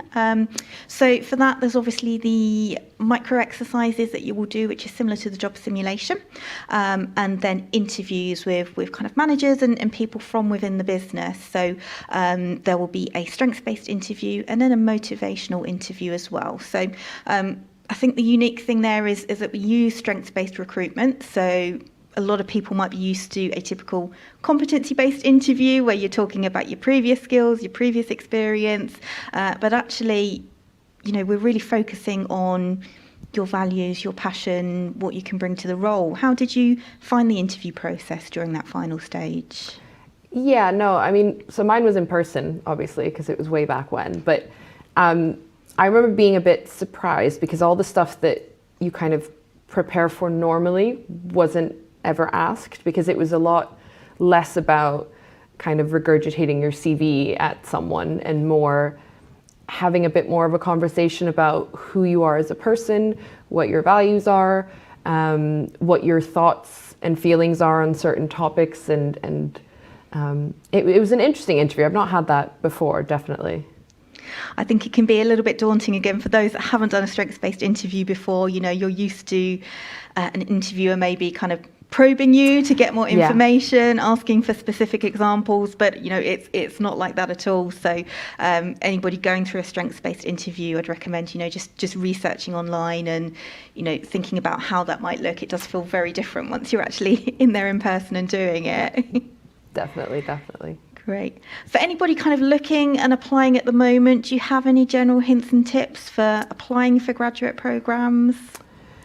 Yeah, I think other than all the classics of like making sure your CV is up to date and that you've kind of thought through why you want to apply and stuff, I think the key thing when I talk to other people that have made it onto the program, either my year or later, is what kind of has set us apart and the reason that we in the end got the role is that a large part of the entire application process is about proving that you have a passion and interest in technology. So I think if you've never studied anything within computer science or anything like that, it would be a really good idea to try and look at recent innovations in technology, maybe look at what the 5 big tech companies are coming, what types of technology are they using, what's coming out, because there will definitely be more than one part of the process. I obviously am not allowed to say anything more, according to Sam, where you will be asked about why you're passionate about technology, why you want to pursue a career in technology, and kind of which bits of technology interest you the most. Great. And just as a final question, I know we're getting to the end of our time now. What do you think you've enjoyed most about your time on the graduate programme? I think I've probably enjoyed the autonomy that I was given the most. I think because it was the biggest surprise coming into the grad program, in that I never, other than the actual induction stuff, I never actually felt like a grad. I just felt like an employee in whichever team I happened to be in. And I really enjoyed that because you get this, when you're given responsibility, you feel respected and you feel like you're part of the team. And I think that's what I enjoyed the most, because I had the freedom and the safety net of the grad program, but I could act as an autonomous person within that. No, that's great. That's great to hear. So, hopefully that's been helpful to everybody watching and given a bit of insight into the program and what you can expect. As we've mentioned, our graduate and intern programs are open at the moment for applications, and then we'll have our Insight program launching shortly, but we'll be online throughout the afternoon for any additional questions that people might have. Great, thank you so much. We do have one question. It's just in, and the rest of the HSBC team are quick to answer, so I'm going to get in.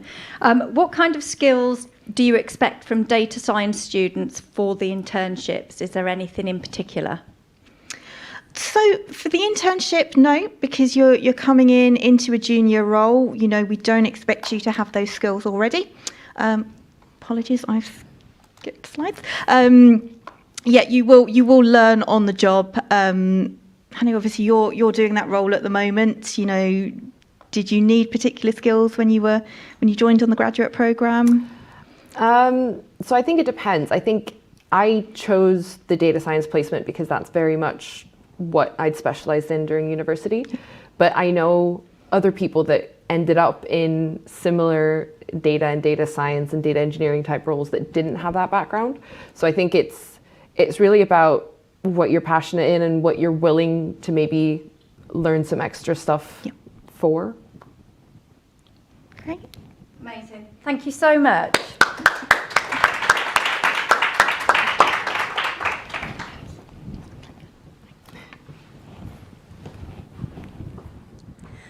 And we also got a bit of an early sneak peek then of our next woman trailblazer. So as we invite everybody down onto the stage now for the panel discussion, please make a quick note of the person on the screen, and we'll be back shortly in just a minute or two.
Okay, we hope you've got that name noted down, ready for the competition.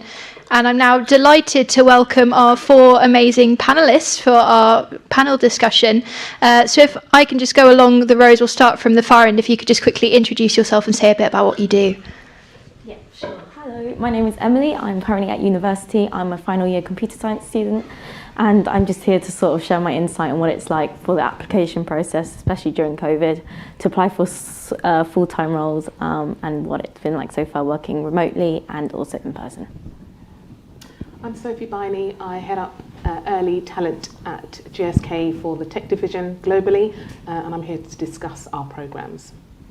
Hi everyone, my name's Heather Osterjitz. I'm a senior director at Capgemini Invent and I sit in our business technology team. Hi, I'm Hene. I work at HSBC. I joined through the grad program, but I'm now working within wealth and personal banking, leading the development of voice analytics there. And I'm Beth Probert, and I'm a consultant engineer at Capgemini Engineering. So welcome everybody. Lovely to see another Capgemini face here in the panel. So my first question I think I'll pose to Sophie is how can applicants make themselves stand out when applying to GSK? So if I think specifically about the tech programs at GSK, we are looking for people who have clearly an interest in our industry and a passion to work for our organisation, and also have a background within tech. And that background within tech can look like many different things. It could be a case of you having studied a relevant degree at university. It can be about you having relevant work experience. It can be about you just having a passion. I know that there are some people who spend all hours of the night coding and have been doing so since they were 7.5 years old. Not me, but certainly they're the kind of people that we're looking for. So in terms of how you might stand out, those are some of the basic things that we're looking for. But if you can demonstrate a unique combination of those elements and why you yourself are a really strong match for our programs at our organisation, really that's what we're looking for. Wonderful, thank you, Sophie. So for the three of you, Sophie, Heather and Hene, do your companies offer mentorship opportunities to undergraduates or students? And for Emily, have you ever experienced mentoring? And if you have, what were the benefits of that? Feel free for anyone to start on that question. Okay, I guess I'll go. So yes, I have experienced mentorship before. So it's simply through people reaching out to people that I've been taught by, for example, at school. So this is on LinkedIn, by email.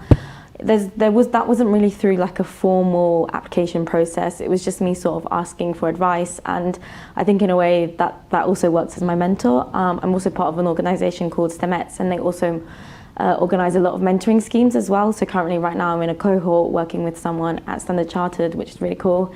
And we sort of schedule meetings weekly on advice on like the interview and what I can do to sort of progress more. Yeah. Within Capgemini Invent, when our graduates join us, they spend their first 3 months in a concept that we call the Institute, and as part of that they have a dedicated coach that's supporting them and working with them and just helping them through those first few months as they kind of bed into Invent and into consulting as well.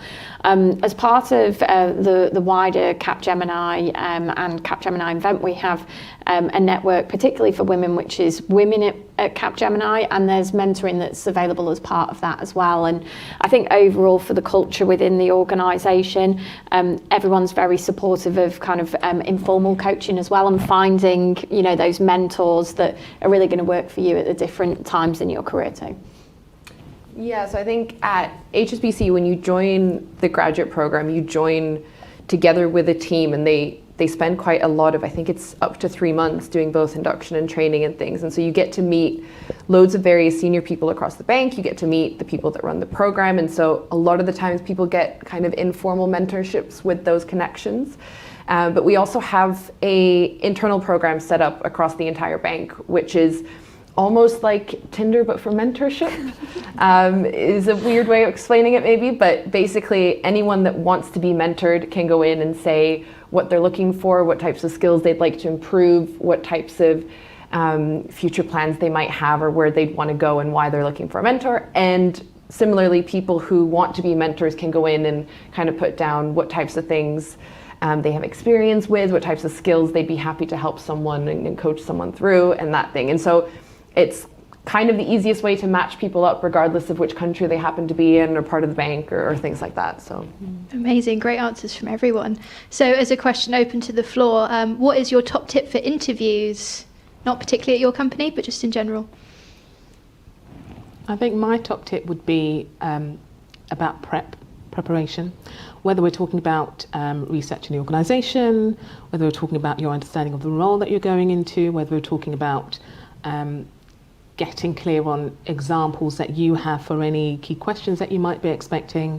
I find that the more time that I spend, not that I've had an interview for a while, but when I have gone into interviews previously, the more time that I spend with that prep work beforehand, the more comfortable I can be as I go into the interview, and therefore the better I can perform in the interview. So that would be my number one tip. I think as well, coming from my experience, so through my role on the Wise Young Professionals Board, we have to interview new candidates every year to join the board. And I think a top tip that I would say is normally at the end of an interview, you're asked, do you have any questions? And it's very bad to not have any, which adds on to your point, Sophie, about preparation. Make sure you've done your research. Make sure you know that you understand that an interview is not just about your fit into the company, but does the company fit you? And that's quite an important part of interviews. And we always love getting really interesting and hard questions. I imagine you do as well when you help out with interviews. So a question for, let's see, who should I give this one to? We'll go for Heather. So when do applications open to join Capgemini Invent on any stream, whether that's an intern, a graduate, apprenticeship, whatever is offered? Yeah, so for us, we don't offer summer internships within Capgemini Invent, but they are available as part of the wider Capgemini. In terms of for Invent, we take in graduate cohorts throughout the year. So you'll regularly, if you keep an eye on our website and follow us on all of the social media, you'll see as they come available, because what we do is take multiple cohorts throughout the year of about 30 graduates at a time. So it's really happening on kind of a rolling basis. Okay, and Sophie at GSK? So at GSK, we have graduate programs, we have summer placements and industrial placements for people who are on that 4-year course with a year in between. Our applications for our graduate programs are open now, and applications for our placements will be open in either January or February, most likely towards the end of January. Wonderful. And Hene, I know you just touched on this with your talk for HSBC. For people who didn't watch that, what about for HSBC opportunities? Yeah, so we've got both a summer internship and a graduate program, and I believe applications are open for both at the moment. It's rolling applications, so there is a technical close date, but they could close early if we fill up, so I'd suggest applying early. Wonderful, thank you. Question for you now, Emily. So obviously you're studying computer science, you've got all the technical knowledge to get into an industry in tech, but what do you do outside of your degree to develop your soft skills ready for a job in the tech industry? So outside of my degree, I do a lot of extracurriculars. So I join in with the societies and clubs at university. This is from like sports clubs to, for example, the Women in STEM Society at my university. I think being a part of members of society, of like the societies at university, or also applying to be on executives team is really beneficial, as that helps you with like your organisation and your leadership skills. Outside of this, I think part-time work is also good as well, because you develop on some sort of skills that you wouldn't really get whilst at university, as it's more about applying your knowledge to the general public and not especially within your field. Yeah. And Sophie, as a recruiter, would you say that applicants having that extracurricular work on their CV and talking about it in interviews, is that definitely a benefit when applying for tech jobs? Yeah, 100%. It's one of the easiest ways to show that you have that clear match with what it is that we're looking for. I think it would be one of those 3 areas that I mentioned in terms of the background. You've got your education, you've got your work experience. That would absolutely come under the extracurricular side of things. Fantastic. Sure. So question for Heather and Hene. Sophie touched on this earlier, but some people in tech tend to spend all their evenings and spare time coding, find it very hard to switch off from work. And this can be a deterrent to some people looking to get into tech. So how do you two find your work-life balance working in the tech sector, and what are your top tips for managing that? I'm happy to go first. Mm-hmm. I don't think I've ever stayed up late coding, so don't worry if you're not that type of person.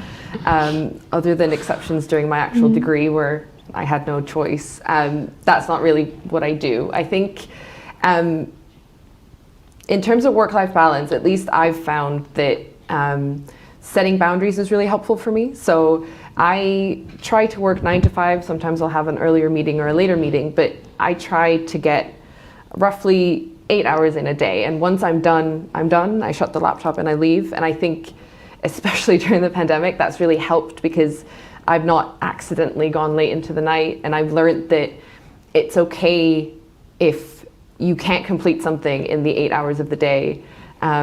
It's okay to kind of raise that with someone, and it's okay to say, this can't be done in the amount of time unless I were to work late into the hours, and that's not what's expected of me. So I think that was really scary at first, but once you realize that that's a conversation that you're allowed to have, I think that really helped me. I don't know about you. Yeah, so firstly, I've never coded a day in my life. I wouldn't even know to start. I'm probably one of the least technical, techie people that you will ever meet. So I've never done that. In terms of work-life balance for me, so I have 2 small kids that are like 5 and 3 now. So trying to kind of get and maintain that balance is really, really important. So I completely agree in terms of needing to set those boundaries and really know what your non-negotiables are. And there's always going to be times where things are busier than others. And that's okay, as long as overall you're maintaining that balance and figuring out when you can kind of get some of that time back. So if I've had a week where actually it's worked best for me that I finish at 5 p.m, I go and have a few hours with the kids, and then I log back on to do stuff, and that's what needs to happen for a week or two, that's okay. But then when am I going to take that time back? And you know, it may be for me that I'm going and getting my nails done at 11 a.m. on a Tuesday, right? Because then I'm getting a bit of that freedom back. So I think it's really important, as Hannah said, to set those boundaries and manage those expectations, because that's really what it comes down to, is saying, well, actually, you might not appreciate I've got all of these other things on, so let me just explain it to you and what the impact's going to be. And often you'll find in those cases, everyone goes, oh, no, I hadn't appreciated that. That's fine, it can wait till tomorrow or next week or whatever it might be. Absolutely, I love that. I'm the least techie tech person. I've never coded. I'd love to hear a bit more, Heather, about your journey into tech. We don't hear from many techie people who aren't techie, so I'd love to hear more. Well, I'm going to be presenting in the next session. Oh, give us a quick sneak peek. But yeah, I'm a media graduate. I hadn't even done as much as like any kind of IT GCSE, and I finished university and I loved doing my media degree, but didn't kind of realise that wasn't the industry that I wanted to go into, didn't know what I wanted to do. Ended up working in recruitment for a year, and it ended up being technology recruitment. And quite frankly, it went something like, oh, people in IT seem to earn good money. Maybe I can go and do that. And so I just looked for graduate schemes that didn't require you to have a business or IT degree, and went for it. And then it turns out I absolutely love it. But I don't, there is always this kind of view that anyone that's working in IT must be super, super techie. The work that I do isn't technical. I lead our digital workplace practice, which is all about technologies such as Microsoft 365 and Teams, and some of the collaboration technologies, and actually how do employees in an organisation get the most out of those technology to be effective in their jobs. I'm not coding anything. I'm not kind of going in there and implementing anything. It's more about the business transformation that goes with it, and I just really love it because technology can make such a difference to how productive we are, how we can collaborate together, and how in the future we can work from anywhere and we don't need to be in these offices all of the time. Absolutely. Well, I'm really excited for your talk later. Stay tuned, the people out there. It's going to be a good one. So we'll start with Sophie on this question, but everyone else feel free to add. How does GSK promote diversity and inclusion within the business? So diversity and inclusion is really important, and it's continuing to grow in importance for obvious reasons. In terms of what we do as an organisation, we have a number of employee resource groups, or ERGs. Other organisations call them something slightly different, but they all do the same thing, whereby it is an open invitation for people who have an interest in whatever the particular subject is to get together, share experiences and find ways for us to help to move the organisation forward. One of the key ones that I'm a part of is the Women's Leadership Initiative, I should remember what it's called, which has got some really, really great events that we've been running, where we've had some external speakers who've come in and talked about their experiences in their careers and how to make the most of them and how they've gotten ahead. We have some practical sessions from people who teach various skills, like how to be a leader, a woman leader in an organisation. We partner with, I think it is a Google event about, if I can remember what it's called now that I've started talking about it. I Am Remarkable. I love that. I've been on that I think twice. I really enjoy that, which is about helping you to feel confident in yourself and to be able to make sure that you're making the most of opportunities available to you. And that's all just within the Women's Leadership Initiative, let alone what else is included in there. Another ERG that I'm a part of is Embrace, which is our ethnicity diversity ERG.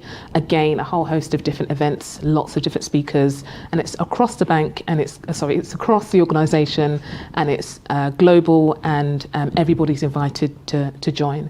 We also do a lot of diversity specific things in terms of our attraction and recruitment. We also have recently won awards for being one of the best places for women to work at.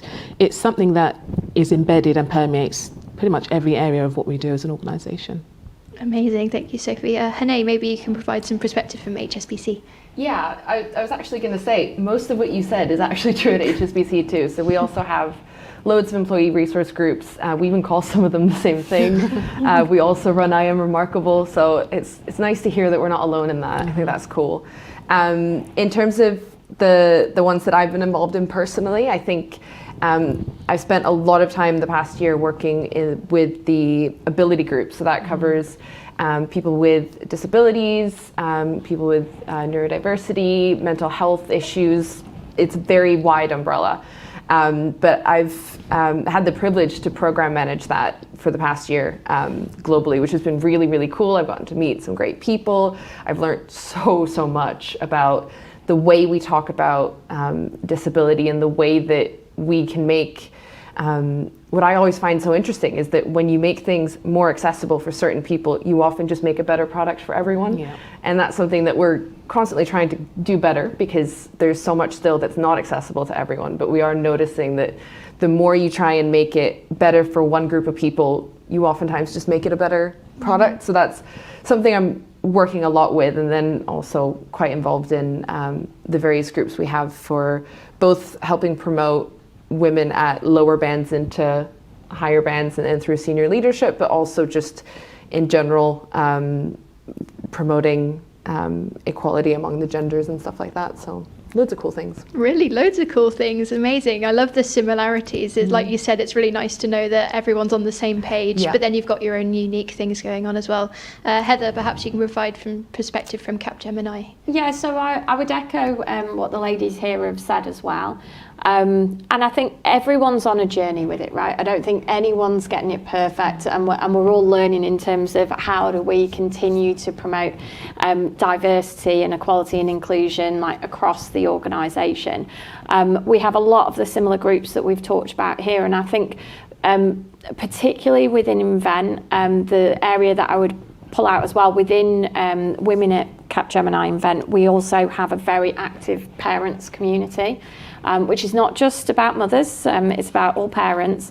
But it's quite important for us, particularly from a management consulting perspective, because if you look at management consulting across any organisation, it's generally quite a young group. The average age in Invent is probably about 27, 28. And you often see a drop off, particularly from females, as they start to either think about having kids or they have children.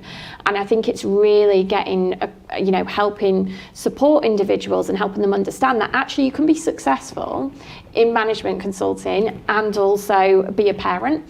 But also helping the organisation understand what do we need to do differently to make sure we're supporting everyone's different situations. So that's where we're quite actively focused at the minute in terms of making sure that we bring that support and that everybody is getting the opportunities. And I work part-time as an example, and that's something that we're promoting a lot more as well.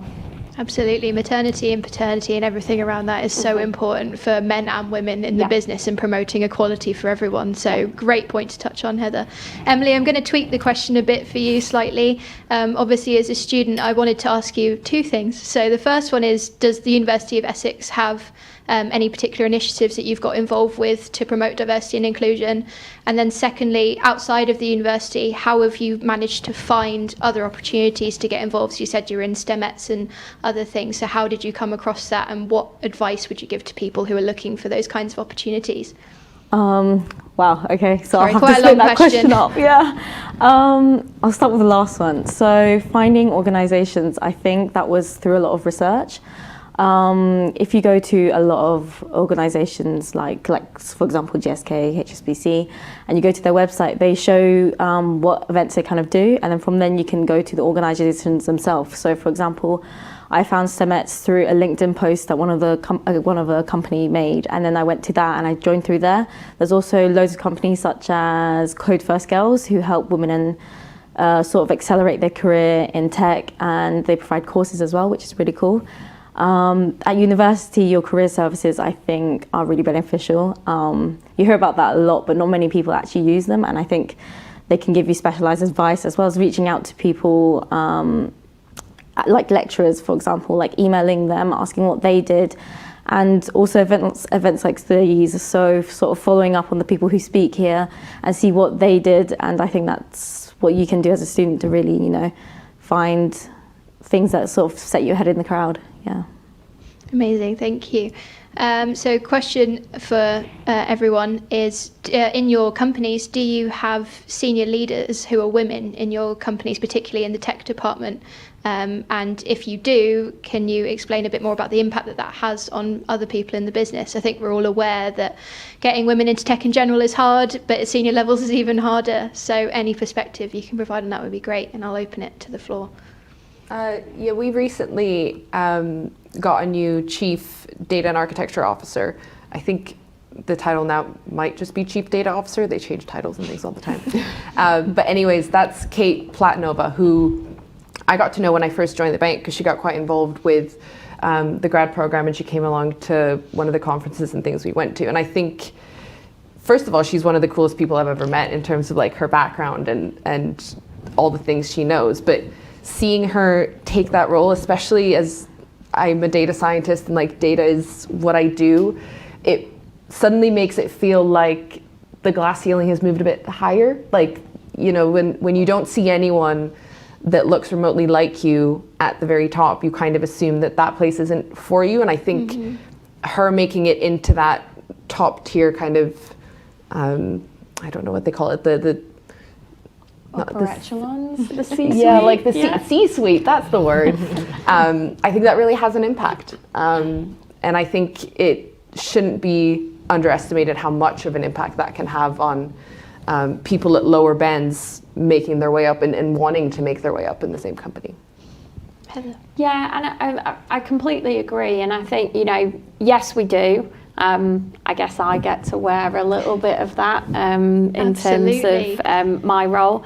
And I think, but we still need more of it, right? Because kind of along what Hannah was saying, I think it's so important to see diversity of personality styles, particularly in women. You know, when I first started out in my career, I always felt like you either saw this very alpha style of female that operated in a very certain way, and that's what they had to do to be successful. So, like, full credit to them for that. But I was a bit like, well, that doesn't really sit with me and who I am as a person and how I want to be. Or you then saw this real kind of soft style of individual, but that was very almost kind of closed off, and it was very much of a facade.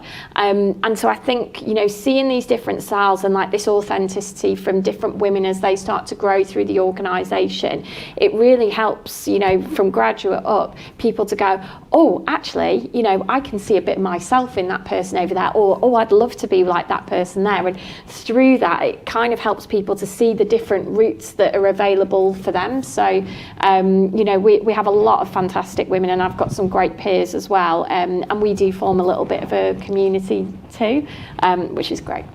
Wonderful. Sophie? Yeah. So at GSK, we are in a really strong position. Our CEO is a woman, Emma Walmsley. Our Chief Digital and Technology Officer is a woman, Karen Ann Terrell. Amongst Karen Ann's leadership team, about half of them-ish, is that about right, are female. Just checking with other people in my team.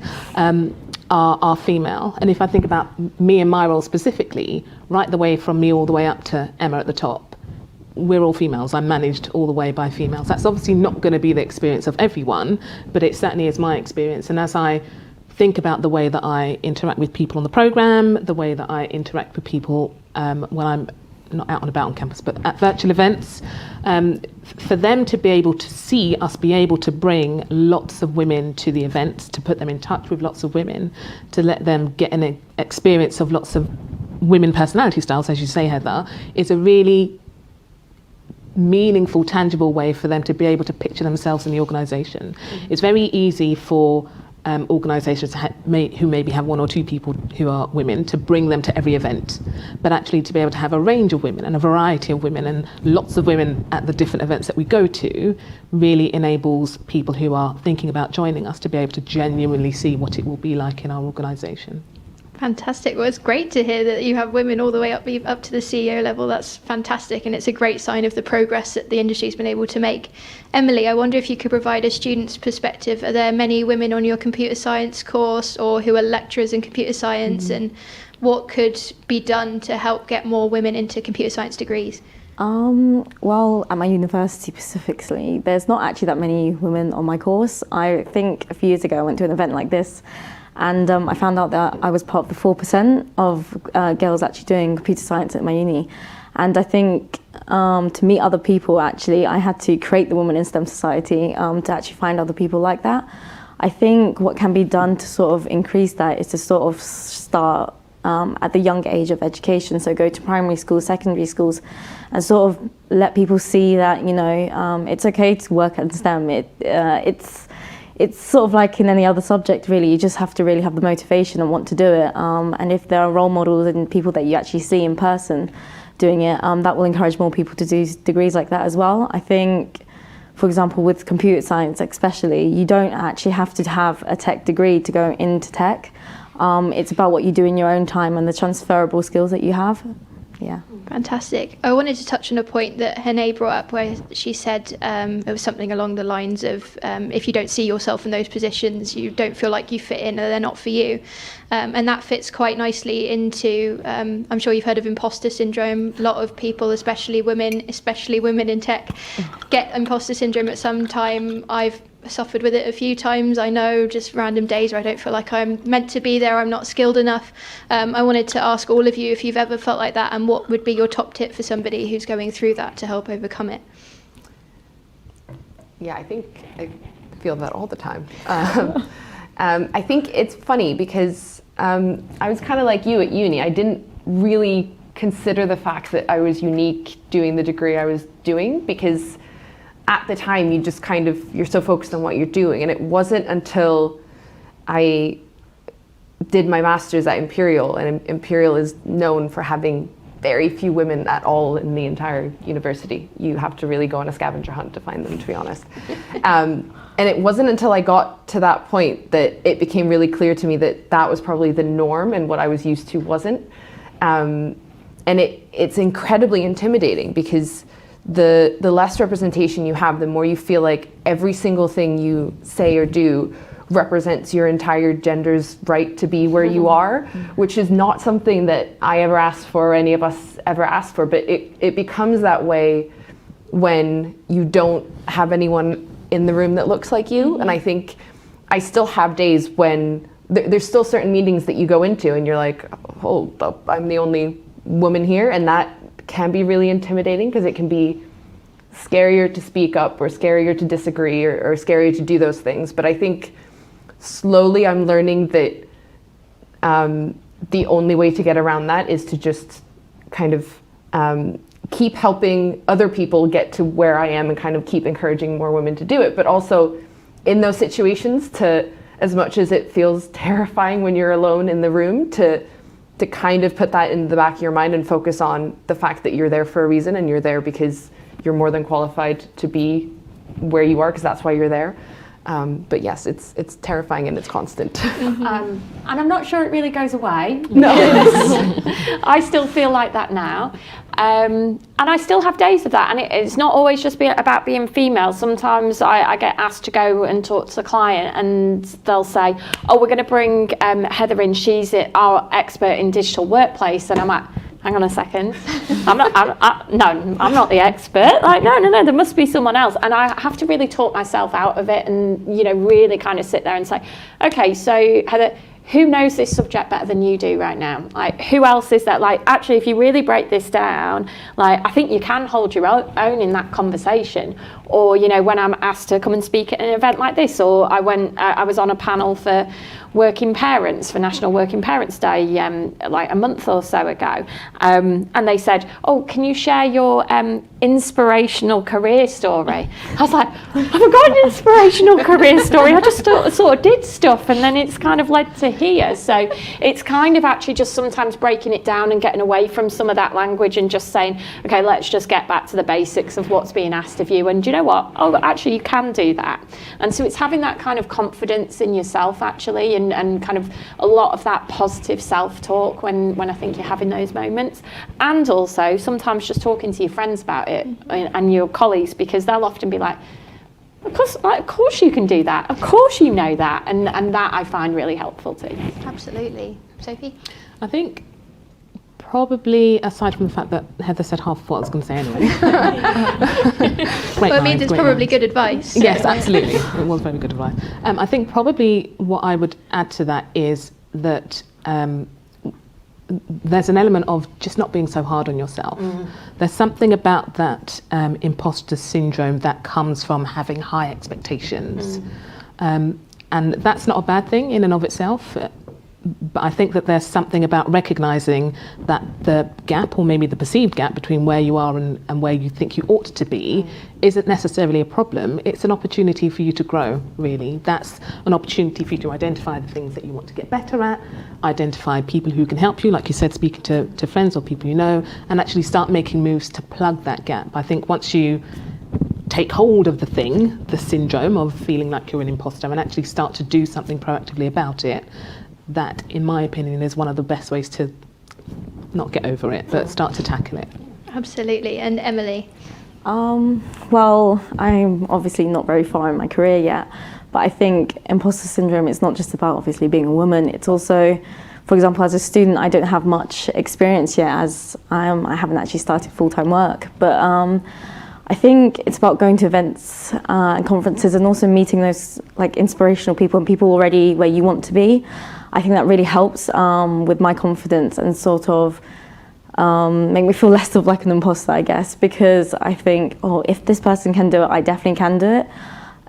It's just about belief, and also talking to your friends and family as well. I think that's really helpful. Absolutely. So we've got time for a couple more questions. So some of you mentioned the importance of having role models in overcoming imposter syndrome, and just role models generally being amazing in supporting women in their career. So we'll start with Emily, but I want to ask you all, who is your role model? Ooh. Put you on the spot, I apologise. This is so funny. I keep mentioning STEMETS, but the CEO of that is actually Dr. Anne-Marie Imafidon. She is basically like a child prodigy. She did her maths A-level in primary school, and she went to Oxford, and she did masters as well as computer science and so many things. She's a polyglot. She speaks so many languages, and now she's a founder and of her own company. And I think, especially like coming from as a person of color as well, I think it's just amazing the person that she is, what she's achieved, and I think that really helps me and like sort of make me think and want to do better for myself as well. Yeah. I think mine, just as I sit here thinking about it, somebody who comes to mind often when I have similar questions or conversations like this is a woman called Shirley Chisholm. She had nothing to do with tech, but she was in the US Senate, and she was actually the first woman to initially run for US president, so long before Hillary Clinton. She wasn't actually nominated by her party. That's why people are saying Hillary Clinton more so than or did say Hillary Clinton more so than Shirley. But she had a motto she had a motto and actually wrote a book called Unbought and Unbossed. And I'd say that she's my role model because she was just completely authentic in herself. She was in a heavily male-dominated environment, and she didn't really care. It was either irrelevant or it was a benefit to her, or she would find a way to make it a benefit to herself. And her attitude and the way that she went about the various different things that she did in her role are always an inspiration to me. I think for me, I take inspiration from a lot of different people, so I wouldn't say there is one specific role model. But for example, someone that I find really inspiring at the minute would be someone like Gareth Southgate. So not actually a female in this scenario, but more in terms of, because if I look at what I'm doing now in the way that, you know, I'm leading and building a team, watching how he goes about doing that, the authenticity that he brings, the conviction that he has in the way that he goes about his business and the decisions that he makes, and then the support he brings to a team. He's completely transformed the culture within that England football team from actually something that was quite toxic to something that is very supportive and is really a nurturing team that work together. And so I find a lot of inspiration in things like that, where you see that and you kind of go, well, I want to be doing that type of thing with my team, and I want them to see me as that kind of leader as well.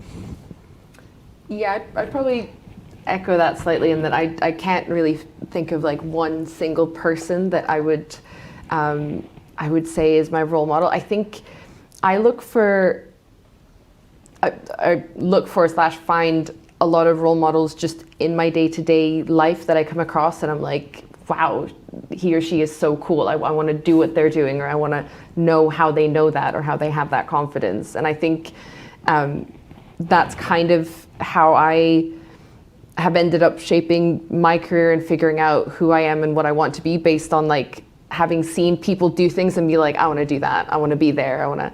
So I think my previous manager, just before I started this role, she was definitely one of those people where I was like, I don't want to do exactly what you're doing, but there's so much about you that I wish I could become in a few years' time. And that it's very cool, I think, to meet someone and work with someone where you feel like I have so much to learn from you that like I don't even really know where to begin, but I just know that like I want to be able to do that. I want to be able to have that kind of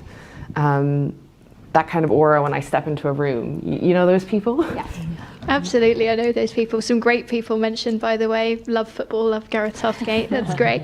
So final question for the three of you that work in companies. So can you please briefly outline some of the different roles that tech graduates can take on if they were to join your organisation after university?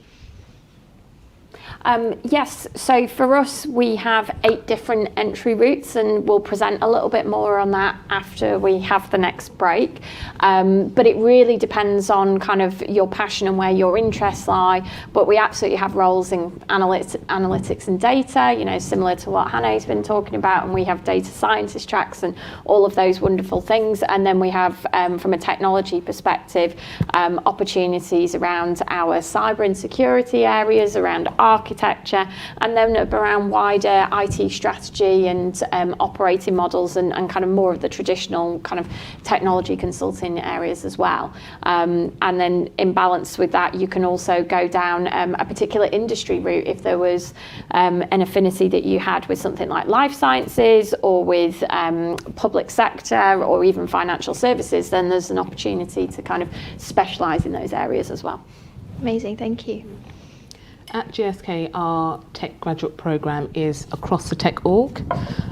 So there is a really wide variety of different types of roles that people can take on as part of their graduate programme. When we are looking at people who might be a good match for what we're looking for, we specifically focus on the 5 strongly identified capabilities that the tech organisation is really looking to build out at this time. And they are big data, cloud engineering, cybersecurity, product management, and software engineering. Some of them have higher demand than others, and it tweaks and it fluctuates from time to time. But if somebody has an interest in any of those areas, you are more than likely going to find a role that is suitable for you and that you are interested in. It's obviously a rotational program as well, and the intention is that during the course of the 3 rotations, people have an opportunity to spend time in different roles, so not just the same role for the whole of their program, which enables them to get more variety, more opportunity to build a wider network, more opportunity to spend time in different areas of the organisation before they then look to secure their landing role in whichever area is of their preference. Brilliant, thank you, Sophie. And finally, Hannah? Yeah, so we're quite similar in that sense, in that the roles that are offered to graduates are across the full spectrum of what our the technology part of our bank does. So normally I think we kind of say, so there's cloud, there's APIs and microservices, there's AI and machine learning, cybersecurity, and I'm sure I've forgotten something, but those are kind of the big ones that most people tend to navigate towards. And then similarly, we will, for the people applying now, be offering 2 rotations, I believe, in the 2-year program. So that's also an opportunity to try out different roles. And I think because we take in both people with like a strong tech background and a computer science degree and all of that, we do have very techie roles. So you can have things like full stack engineer or data engineer or data scientist and those types of things. But we also have people coming from arts degrees or more generic life sciences and STEM degrees that might not necessarily want to do a coding role. So there are loads of like project management and business analysts and those types of roles as well. So it's kind of a wide breadth, and there's a lot of choice in there. Wonderful, thank you. I just want to say a huge thank you to our 4 brilliant panellists. Thank you so much for your time today. And for providing brilliant answers. And I'm going to pass back over to Amanda.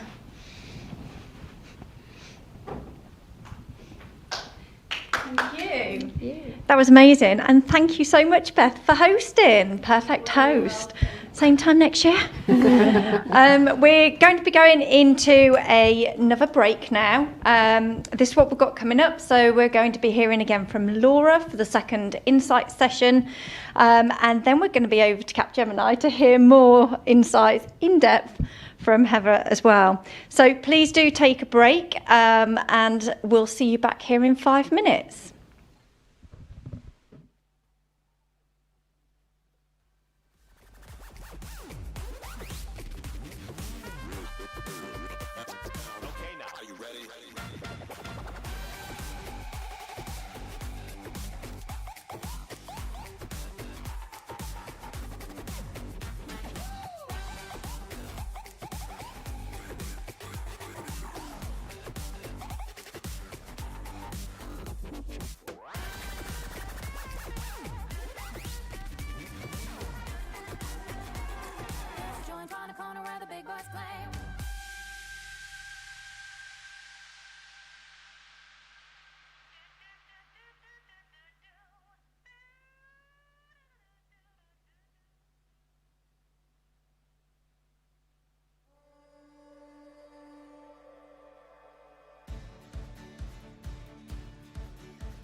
Welcome back, everybody.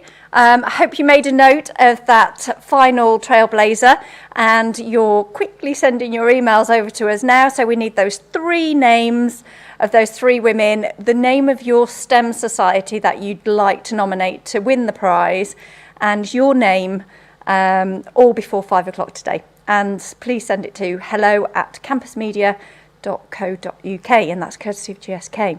So we're moving on now to our final Employer Insight session with Capgemini Invent, and I'm going to pass you over now. Thank you so much, Amanda. So hi again, everyone. So I'm going to start and tell you a little bit about Capgemini and who we are, and then I'll move on and tell you a little bit about, well, Alex will tell you about her journey, and then Harriet can tell you about her journey, and finally I'll tell you a little bit more about myself and how I got to be here. So we are part of Capgemini Invent, which is a part of a broader group, which is Capgemini, which is technology company.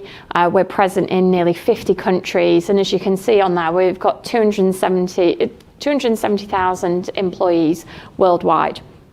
Now, Capgemini Invent, we are the business transformation element of Capgemini overall, which effectively means that we're the consulting practice. So out of those 275,000 employees, we've got 10,000 employees worldwide and growing. We're present in 36 different countries, and we have 37 different creative studios globally as well. If we look specifically in the UK, we've now grown to around 1,200 consultants in the UK as part of our consulting practice, with an aim that by the end of this year we'll be at over 2,000. So if we look at Capgemini Invent, the way that we organise ourselves, as I mentioned in the last talk, is we have a number of sectors that we work across, which you can see at the top, and then we have a number of capability areas where we focus. And they're really kind of just how we organise ourselves and our offers that we take to market and take to our clients. So really looking at what our clients' problems are and then how we help solve them. And what you can see on here is that from a graduate perspective, there's 8 different entry points that you can come and work with us, and that you can look at the different graduate routes in. So everything from the sector areas of being financial services, utilities, and then public sector. And then in the capability areas, you can see we have focus across all of those, including business technology, which will likely be of interest to a lot of people that are watching today, and also analytics and AI. So with that, I'm going to hand over to Alex to talk about your journey so far. Yes, thank you very much, Heather. It's wonderful to be here today. Thank you very much for having me. So my name is Alex, and if you haven't guessed already, I am one of the graduates on the Accelerate program at this moment in time. So what is the Accelerate program? We welcome recent graduates who have an interest and a passion for technology, data science, creative design, and we welcome you to come and help us solve really complex business problems and technology challenges pretty much of the 21st century. So what does the Accelerate journey feel like and look like? So it's broken up into 3 key stages. We start off with the Institute, as Heather has previously touched on. And this is a concept where we bring graduates in, and it's a safe environment for you to learn with the rest of your cohort. And you may have entered via one of our capability units, so for example, business technology, where I am currently placed. Alternatively, we also have an AI and analytics team, as well as all the other sector units, as mentioned previously. So within the Institute, you will start to build some core consulting skills, such as effective meeting management, how to tell a compelling story, and teaching you how to empathize with the client, and so on and so forth. So at this point in time, you are now confident and ready to embark on your first client role. So this is the foundation stage. And during the 6-month period, you will probably engage in 1 or 2 client projects across any of the capability units and any of the sector. So diversity and variety is key here, as life in a consulting role generally is. After 9 months, you will then engage in the Academy Skills section of the Accelerate programme. Again, you will continue to engage in various client projects, I would say 2 to 3 more, as well as you're encouraged to start to develop your own personal development. So within the business technology unit, you can start to do your AWS practitioner certification, and there are plenty other opportunities as well. So what does my journey look like prior to Capgemini? Thank you very much. And at Capgemini Invent, thanks Heather. So I graduated from the Uni of Bath with a business management marketing degree. And I, similarly to Heather, actually did a industrial placement at a media agency. So not necessarily a technical background, and that is one of the key aspects of Capgemini Invent. We like to welcome people from a diverse background, as we believe that that's really what builds a strong team. So following on from that, I then went engaged in a master's at UCL in natural resources, and this is where I got my first taste for technology as I worked with National Grid on a green hydrogen project. I then got a job at Capgemini Invent, but I had to wait a few months before I started my position there, so I taught on a module at UCL. So that was a nice part-time piece of work, but at Capgemini Invent, my journey so far has been completely diverse, and there's 3 key things that I'd like to touch upon. So firstly, my client delivery. I've been working on a core platform replacement for a utilities company, as you can see up there. And I've been looking at their as-is process and how we can strategize and better the company. So looking at kind of their to-be state, and that's what we're currently working on there. The second thing is the opportunity to engage in different accreditations.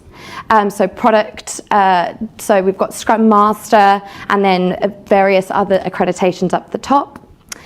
And then finally, internal contributions. So this is when you can start to not contribute towards only your clients and your personal growth, but Capgemini as a business.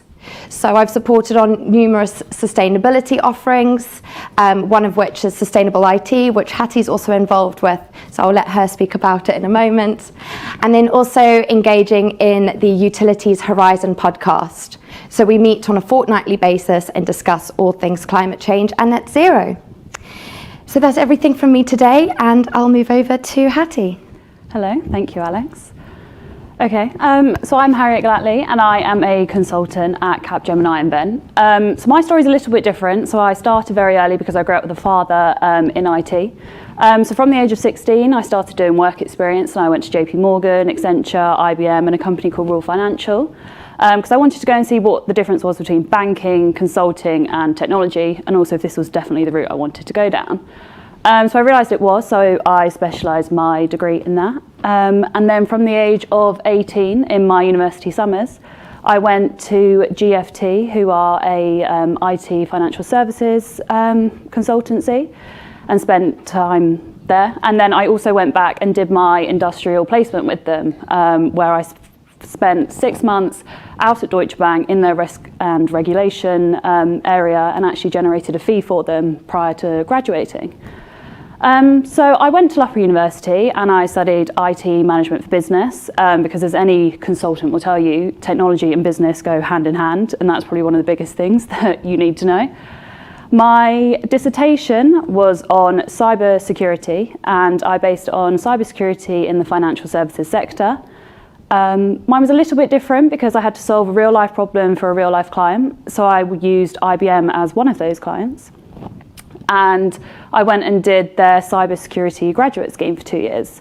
While I was there, I was a project manager and also an engagement manager before moving into what is now known as IBM Consulting to go and become a cloud consultant. And while I was there, I got my AWS Cloud Practitioner, and I also got my AWS Solutions Architect Associate. So in July 2020, I moved to Capgemini Invent as a cloud consultant, and I'm currently doing a cloud adoption and acceleration project for a large bank and implementing something called Policy as Code, which is actually the first time they've ever done it and also the first time Invent has ever done it. What I love about Capgemini is that I've had such a varied career so far. So I joined and I did process design in insurance. I went and did a IT assessment, and I even stepped really out of my comfort zone and did business change in the public sector. But as Alex has touched on, what I also like about Cap is that I get to do lots of internal work. So I'm helping to run the cloud, we call them chapters. So doing a cloud maturity assessment, setting up global offerings, and I'm currently leading the Google Cloud go-to-market. But also I have a keen interest in IT sustainability, so I've been able to help one of my directors set up a team there. We've created financial services offerings, I've written a blog, and I've also decided, well, everyone's decided, but helped put cloud and sustainability together, and we're coming up with lots of different global offerings and how we can do it as a team between the two. So yeah, I would highly recommend Capgemini if you want a fun and varied career as I have so far. And I'll pass on to Heather. Thanks, Harriet. So yes, for those of you that didn't hear before, so I graduated from university in 2005 with a media studies degree and no real plan or knowing what I wanted to do in the future. And so I kind of had a year of discovery, ended up working in recruitment. It turned out to be technology recruitment, and that was really my entry point into IT, purely on the basis that people seem to earn good money, and I thought that this could be, something where I could really forge a career. And through that, I ended up finding a graduate scheme that didn't need you to have a business or IT degree, and really went from there. And my first role there was working within desktop and cloud infrastructure services, and it was the CSC, which is now DXC, if you guys have heard of them. What they do is similar to Capgemini in that they provide services to various different clients. So I was responsible for managing those services and making sure that we met our service level agreements, that those things were all up to, that we were providing the services that we said we would to our clients. And then from there, it was really by accident that I ended up in management consulting, in that I got the opportunity to move to Australia with my boyfriend, now husband, who happened to be working at PwC, and they said, do you want a job? And I said, yes, please, that would be great for when I get there. And I ended up being in management consulting and specialising in technology again. And I spent 5 years there before deciding to move back, had a baby in the meantime, and then had a little wobble about how do I make this work between having, a family and also consulting. So I went to a small startup for 2 years, decided to have another baby, and then ended up at Capgemini Invent in a senior director role. And I lead part of our business technology team. I have a team of 30. The business technology team is roughly about 220 people now. And I think, as I said before, I am not a technologist by background. I have no technology background. I don't have the ability to code, nor do I particularly have an interest to. And what I would say is that, similar to what Harriet was saying before, business and technology go hand in hand, and you need to have those two things together. And you don't need to be the techiest techie to be successful working in technology. What you need to have the ability to is to understand what the problem is and help identify the solution. And I would say that, for me, it was around finding the technologists that I could work with that could help me in terms of understanding those problems, and that I could then translate into the right language to be able to share with our clients or with other stakeholders to actually get to the right resolution. So, there are different routes within technology that are not always about going directly into coding and data, which are also very valid, but there's a real host of it. And, most of my job today is really around stakeholder stakeholder management, and how do we grow the business, and how do we lead our teams. And I absolutely love it, and I can't really ever see myself moving outside of the industry.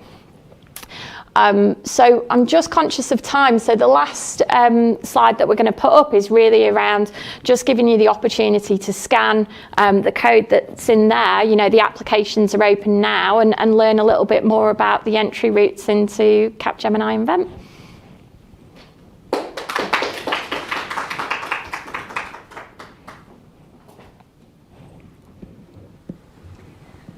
Thank you so much. Again, another insightful insights into a completely different organisation. What I love about today is the employers are really different, really varied, and actually the technology opportunities you've all got, there's some similarities, but they're really diverse, and it just goes to show just how vast technology as a sector, industry is, a profession that you can work into. So I think, thank you for sharing that and highlighting those. So we've had some awesome responses in already, and we've had some great questions as well. Capgemini Invent will be in the chat room as well for a brief period just before we head off today. If you've got any questions, please send them over. But we're moving on now to our final skill session with Laura Fox. Welcome back, Laura.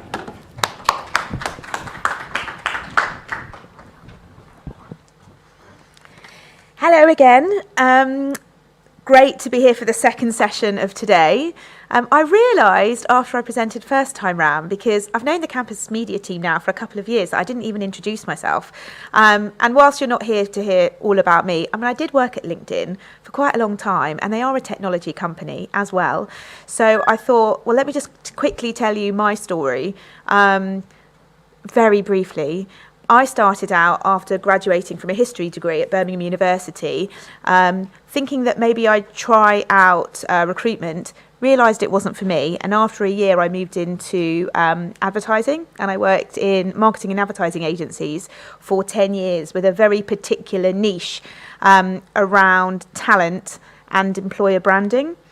And when LinkedIn was establishing themselves in the UK back in 2011, we hadn't long had a London office, a couple of years, but the team was, you know, really tiny, and they were starting to ramp up and go through hyper growth and scale. They started hiring. And so I was very blessed to be tapped on the shoulder, and I joined the LinkedIn team in 2011. And just like the Capgemini people described with their business, working at a tech startup like LinkedIn is also an incredible place to develop in your career, because you can do so many different things. You know, you might join in one role, and within 6, 9 months, 12 months, you're doing something completely different.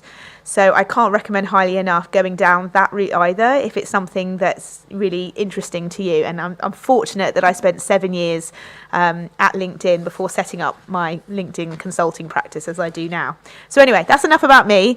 Happy to take any questions in the chat, or contact me if you want to know about what it's like to work in a tech startup. And I've got my LinkedIn profile URL on the slide as well. So, you know, feel free to follow me. I share lots of information about LinkedIn on the platform as well. Okay, so what are we talking about today? LinkedIn as a research tool. So LinkedIn is great to host your profile and to represent yourself professionally. It's a great way to stay connected with other people and to build those trusted relationships that we talked about earlier. It's a great way to learn through content, but it is also an untapped research tool. So it is a phenomenal way to find out about companies that you might want to work for. If you're already in a role, it might be a company that you're partnering with. It might be that you want to understand career paths. You might want to use it as a way to unearth information about people within your network and how you might be able to, you know, leverage some of that great knowledge that exists within your broader network that you didn't even necessarily know it was there. So just to hit you up with a few numbers, I mentioned in my first session, LinkedIn has 800 million profiles today, which is pretty phenomenal. Over 30 million people in the UK have a LinkedIn profile. But in addition to all the individual member profiles, there are 57 million company pages on LinkedIn. So companies have pages just like people do. There are 120,000 schools or universities that also have pages on LinkedIn. And I did a quick search yesterday. There are over 14 million live jobs on the platform globally. So all of these various different sort of elements are just data points. There's so much information that exists. LinkedIn is mapping the entire professional universe on the platform. And so you can learn so much about a company. You can get under the skin of a company's culture. You can learn about their values. You can follow them and read and watch their updates. You can learn about their people. You can find out if anyone within your broader network works at these companies. You can look at your university page, and this is the sort of thing that I'm going to look at in this session now. So why don't we have a look at company pages first, because I think they're an absolutely brilliant place to start. So as I mentioned, nearly every company, certainly the large companies and the ones that are here today, all have company pages on LinkedIn. So company pages are great because they give the business an opportunity to promote its products and services. They can use their page to recruit new talent. They can share important, interesting, useful updates to their network. But from your perspective, you can learn so much about a company from its LinkedIn page. Now, what I would recommend you do is maybe think of 30 companies that you are interested in professionally, whether it's you want to work there now, maybe in the future. It might be that they're doing, they're innovating in the space and you really like their projects, their cutting edge technology, you've heard about their rotations, they've piqued your interest in some way. Make a list of that 30, look them up on LinkedIn and start following them. Because if you look, there are lots of different tabs on the company page where companies are really investing time and energy to share the latest and greatest about what's happening within their company. So under the About tab, for example, they can share their work style. LinkedIn has now allowed companies, it's very new, to put on there if they're allowing hybrid working, remote working. So that gives you a sense of kind of how they're adapting to the kind of COVID situation. You can see what the size of the company is. You can see where their HQ is. There's a jobs tab. So you can get a sense of how the business is growing or what they're looking for. I put WSP up here because I was talking to them very recently, and I met them here at the last Campus Media event, and they've got over 800 live roles on their LinkedIn page right now. So that gives you a sense of the sorts of things that they're hiring for. There's a Life tab. Not all companies have this. The larger companies tend to, but it's a premium feature that the companies pay for. So it might be that sort of mid-sized companies don't have that. That's fine. But for the bigger ones that do, it gives you more of a flavour of what they're all about. So that's great as well. You can also see if they have any upcoming events. You can get, if you're a premium member, which I know many of you won't be, and you can get it for free for a month if you've never had before. So if you're using LinkedIn as a research tool, take it for a month. You get this extra tab, which is Insights, which gives you loads more information about the company, which a free member wouldn't necessarily get. So great thing to start with. Company pages are a great place to get to know businesses that you want to find out about in a different way, perhaps, than what's on their careers website. Moving on, something else I wanted to share is if you look at your LinkedIn homepage feed, there are lots of other ways that LinkedIn is suggesting to you information that you can use to research. So if you have a look on your homepage, you can see down the left-hand rail, you can look at hashtags that you follow. Did you know that you can follow hashtags? You can do a search for keywords, and if they're people being used as hashtags, you can follow their hashtags. That's a great way. You might want to follow hashtag cybersecurity, hashtag software engineering. And then any content that people share using that hashtag comes up on your news feed. You also get a daily digest of news, which is also a brilliant way to kind of keep in touch with the latest industry news and trends. Also highlighted on the slide as top courses, which again is usually a premium feature, which is a great way to kind of, again, learn something new. However, LinkedIn every now and again does offer courses for free, and I was having a look actually, and their top 20 courses were free for 6 weeks. Unfortunately, that's just ended, but they were offering courses in Python and SQL and all of these different things that you could do for free. So keep an eye on that, because LinkedIn is really invested in upskilling the working population. So you'll probably find that they'll be running more free courses at different times. And something that isn't reflected in the slide behind me, but I wanted to mention is really important, are the alumni pages, basically university pages. So if you go to linkedin.com/alumni, if you have your university listed on your profile in the education section, it will automatically take you through to your university page. That is an untapped research goldmine. There is so much that you can find out about people that have been to university, what they're doing now.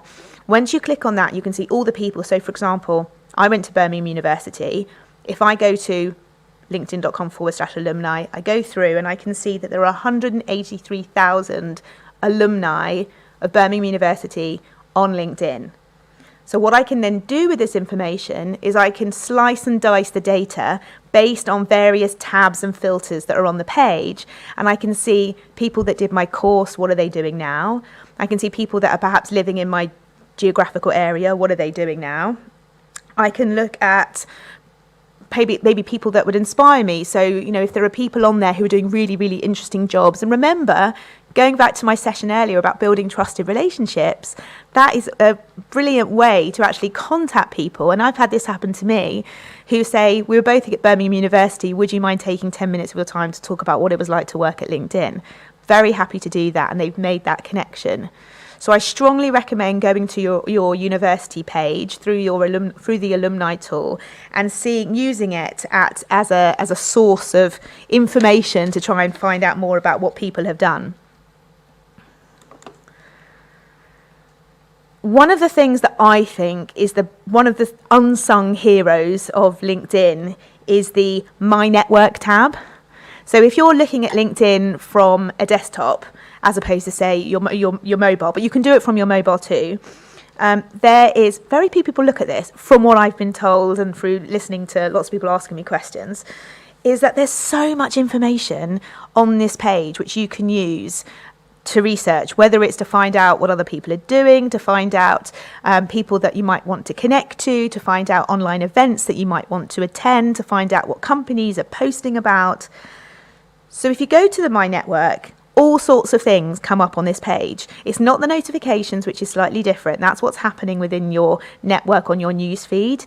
This will tell you things like, it will give you a daily rundown of things that are happening in the news, specific to you, because that's what the algorithm's telling it that you're interested in. It will suggest people that you may want to follow, events, online events that you might want to attend, connections that you might want to make, people who have similar roles to you that you might want to connect with or follow, people that are in similar groups to you. So that's also, I'll come on to groups in a second. Recommended pages. You know, there's so many different pages out there. Beyond the company pages, we have things called showcase pages, product pages, where actually there'll be loads of information about a company that are on these pages. So using the proprietary algorithm, LinkedIn is going to suggest all of these things. So obviously remember that the algorithm is only trying to guess based on your activity on LinkedIn what things that you're interested in. So if you find, just like on your homepage newsfeed, if the information that it's suggesting to you in My Network isn't right, isn't interesting, isn't relevant to you, it's because it doesn't know. It's making a guess based on your activity. So if you're not on LinkedIn, frequently enough and you're not active on LinkedIn, then the algorithm is only going to use kind of fewer data points to try and work out what you want. So I suppose the lesson is here, if you're using LinkedIn as a research tool and you want it to surface information to you and use its clever suggestion engine to do that, the more you put in, the more you get out. So again, it goes back to try to get onto LinkedIn, every day for a couple of minutes, Monday through Friday. Don't bother about the weekends. Because that's when you'll really kind of get the most out of the platform. And I mentioned groups, and this is probably the last thing that I want to mention, because I think groups are something that historically haven't been great on LinkedIn, but there is going to be a lot more investment in groups coming down the pipe from LinkedIn. So when I say they haven't been great, what I mean by that is that the functionality within groups hasn't been great. It's quite hard to search within groups. You can't host documents and information, but what they are really good at is conversation. So if you go to, sometimes it's quite hard to find on the mobile app, but if you just do a search for certain keywords in the main search box at the top and filter by groups, you can find groups on absolutely everything. And you will find that some are more active than others, but by clicking on the group, you can get a pretty good idea quite quickly. Is it active? How many people are in it? When was the last time somebody posted? So you get a pretty good kind of barometer on whether it's something that's active and being used. But when I did a search before, I just did a search under groups for cybersecurity, and I found 3,400 cybersecurity groups and 2,900 software engineering groups. So again, these are a brilliant way to research and understand what people are talking about within your specific space. So whilst the functionality hasn't been great, I would say join these groups now that are very specific to your area and wait and see how they change over the coming months and into next year, because I think we're going to see some really good stuff coming out of groups. So to close, I think the opportunities to learn about companies, to learn about people, to use LinkedIn as a career pathing tool, to find out what you want to do next, to find out what people from university have gone on to do, it's unparalleled. And there really isn't a place on the web where all of these different kind of pools of information come together in a really simple and seamless way. So absolutely make that list of companies, jump in there, try following them and see where it takes you. Okay, thanks so much. Don't forget to follow me too, because I share loads more stuff like this on LinkedIn. Thank you, Amanda. You got questions? We have a question. Oh, how exciting. So, do the LinkedIn skills assessment carry much weight?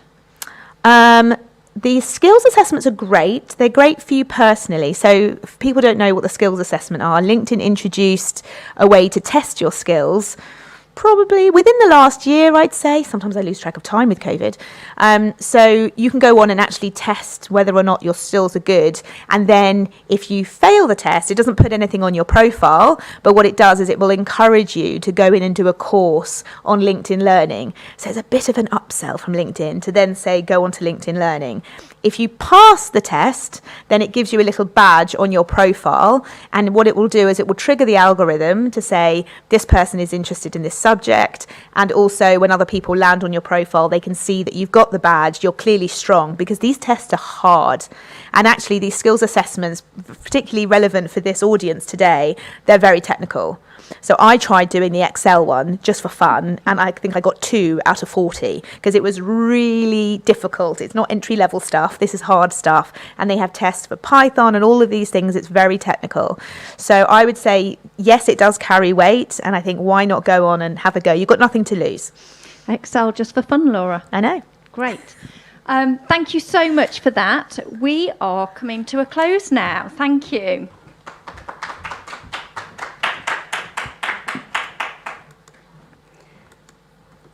So we have had so many applications or entries already for the competition.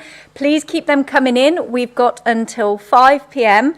For you to get your answers in on email. I will remind you, because we've had a couple of people enter that haven't specified what their STEM society is at their university, and their full name as well. So please remember to pop that on your entry.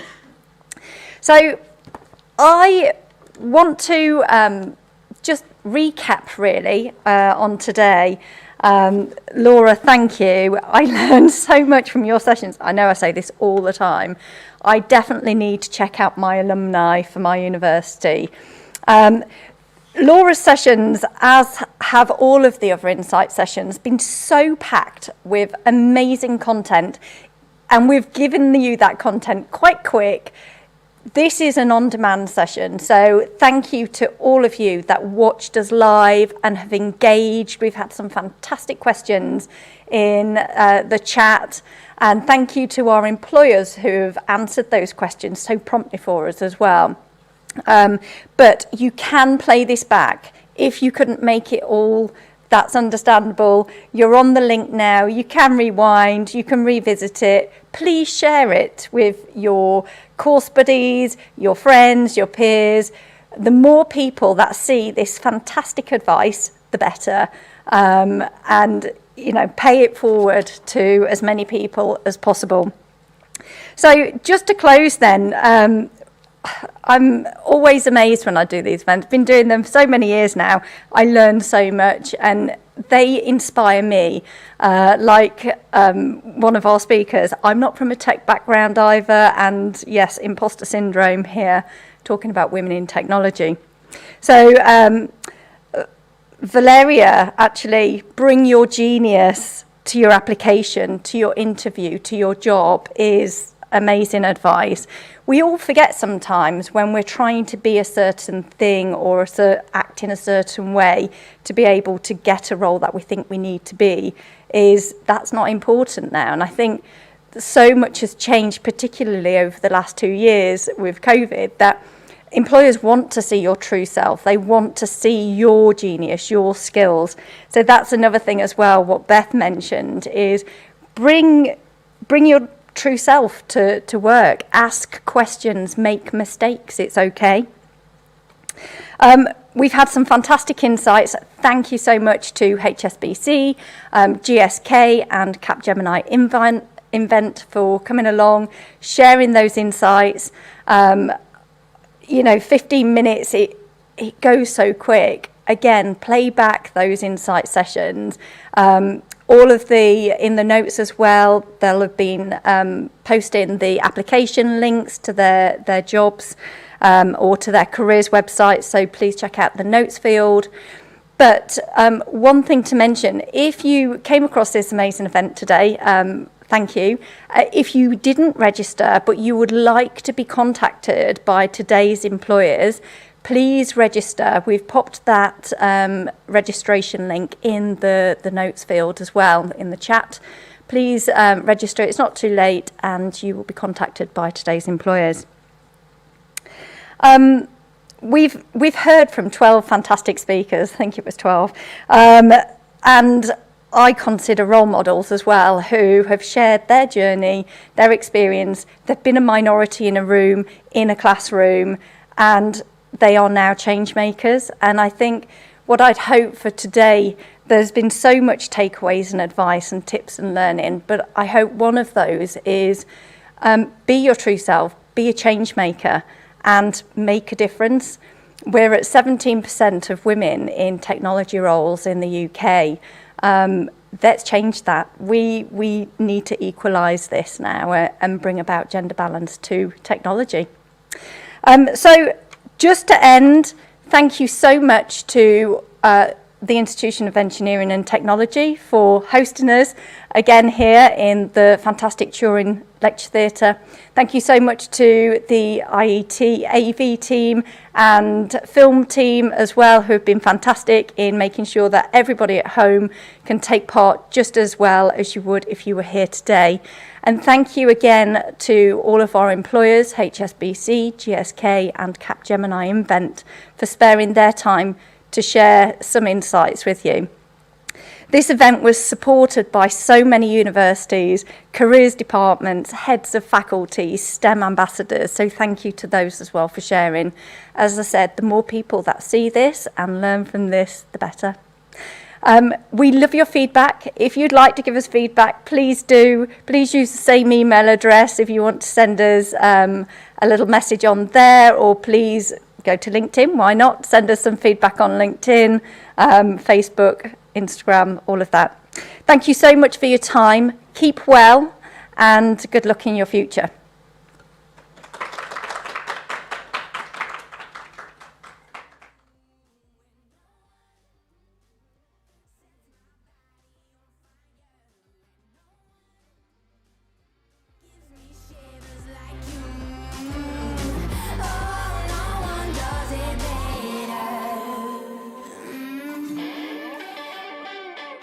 Try to sleep, but you're deep in my mind. Got a hold of me. When I'm awake, I'm all blind. You and your magic, like infinite power. God knows I try to resist, but you're pulling me closer. Oh, I gotta stay away, but you won't let me. And no one makes me feel like you do.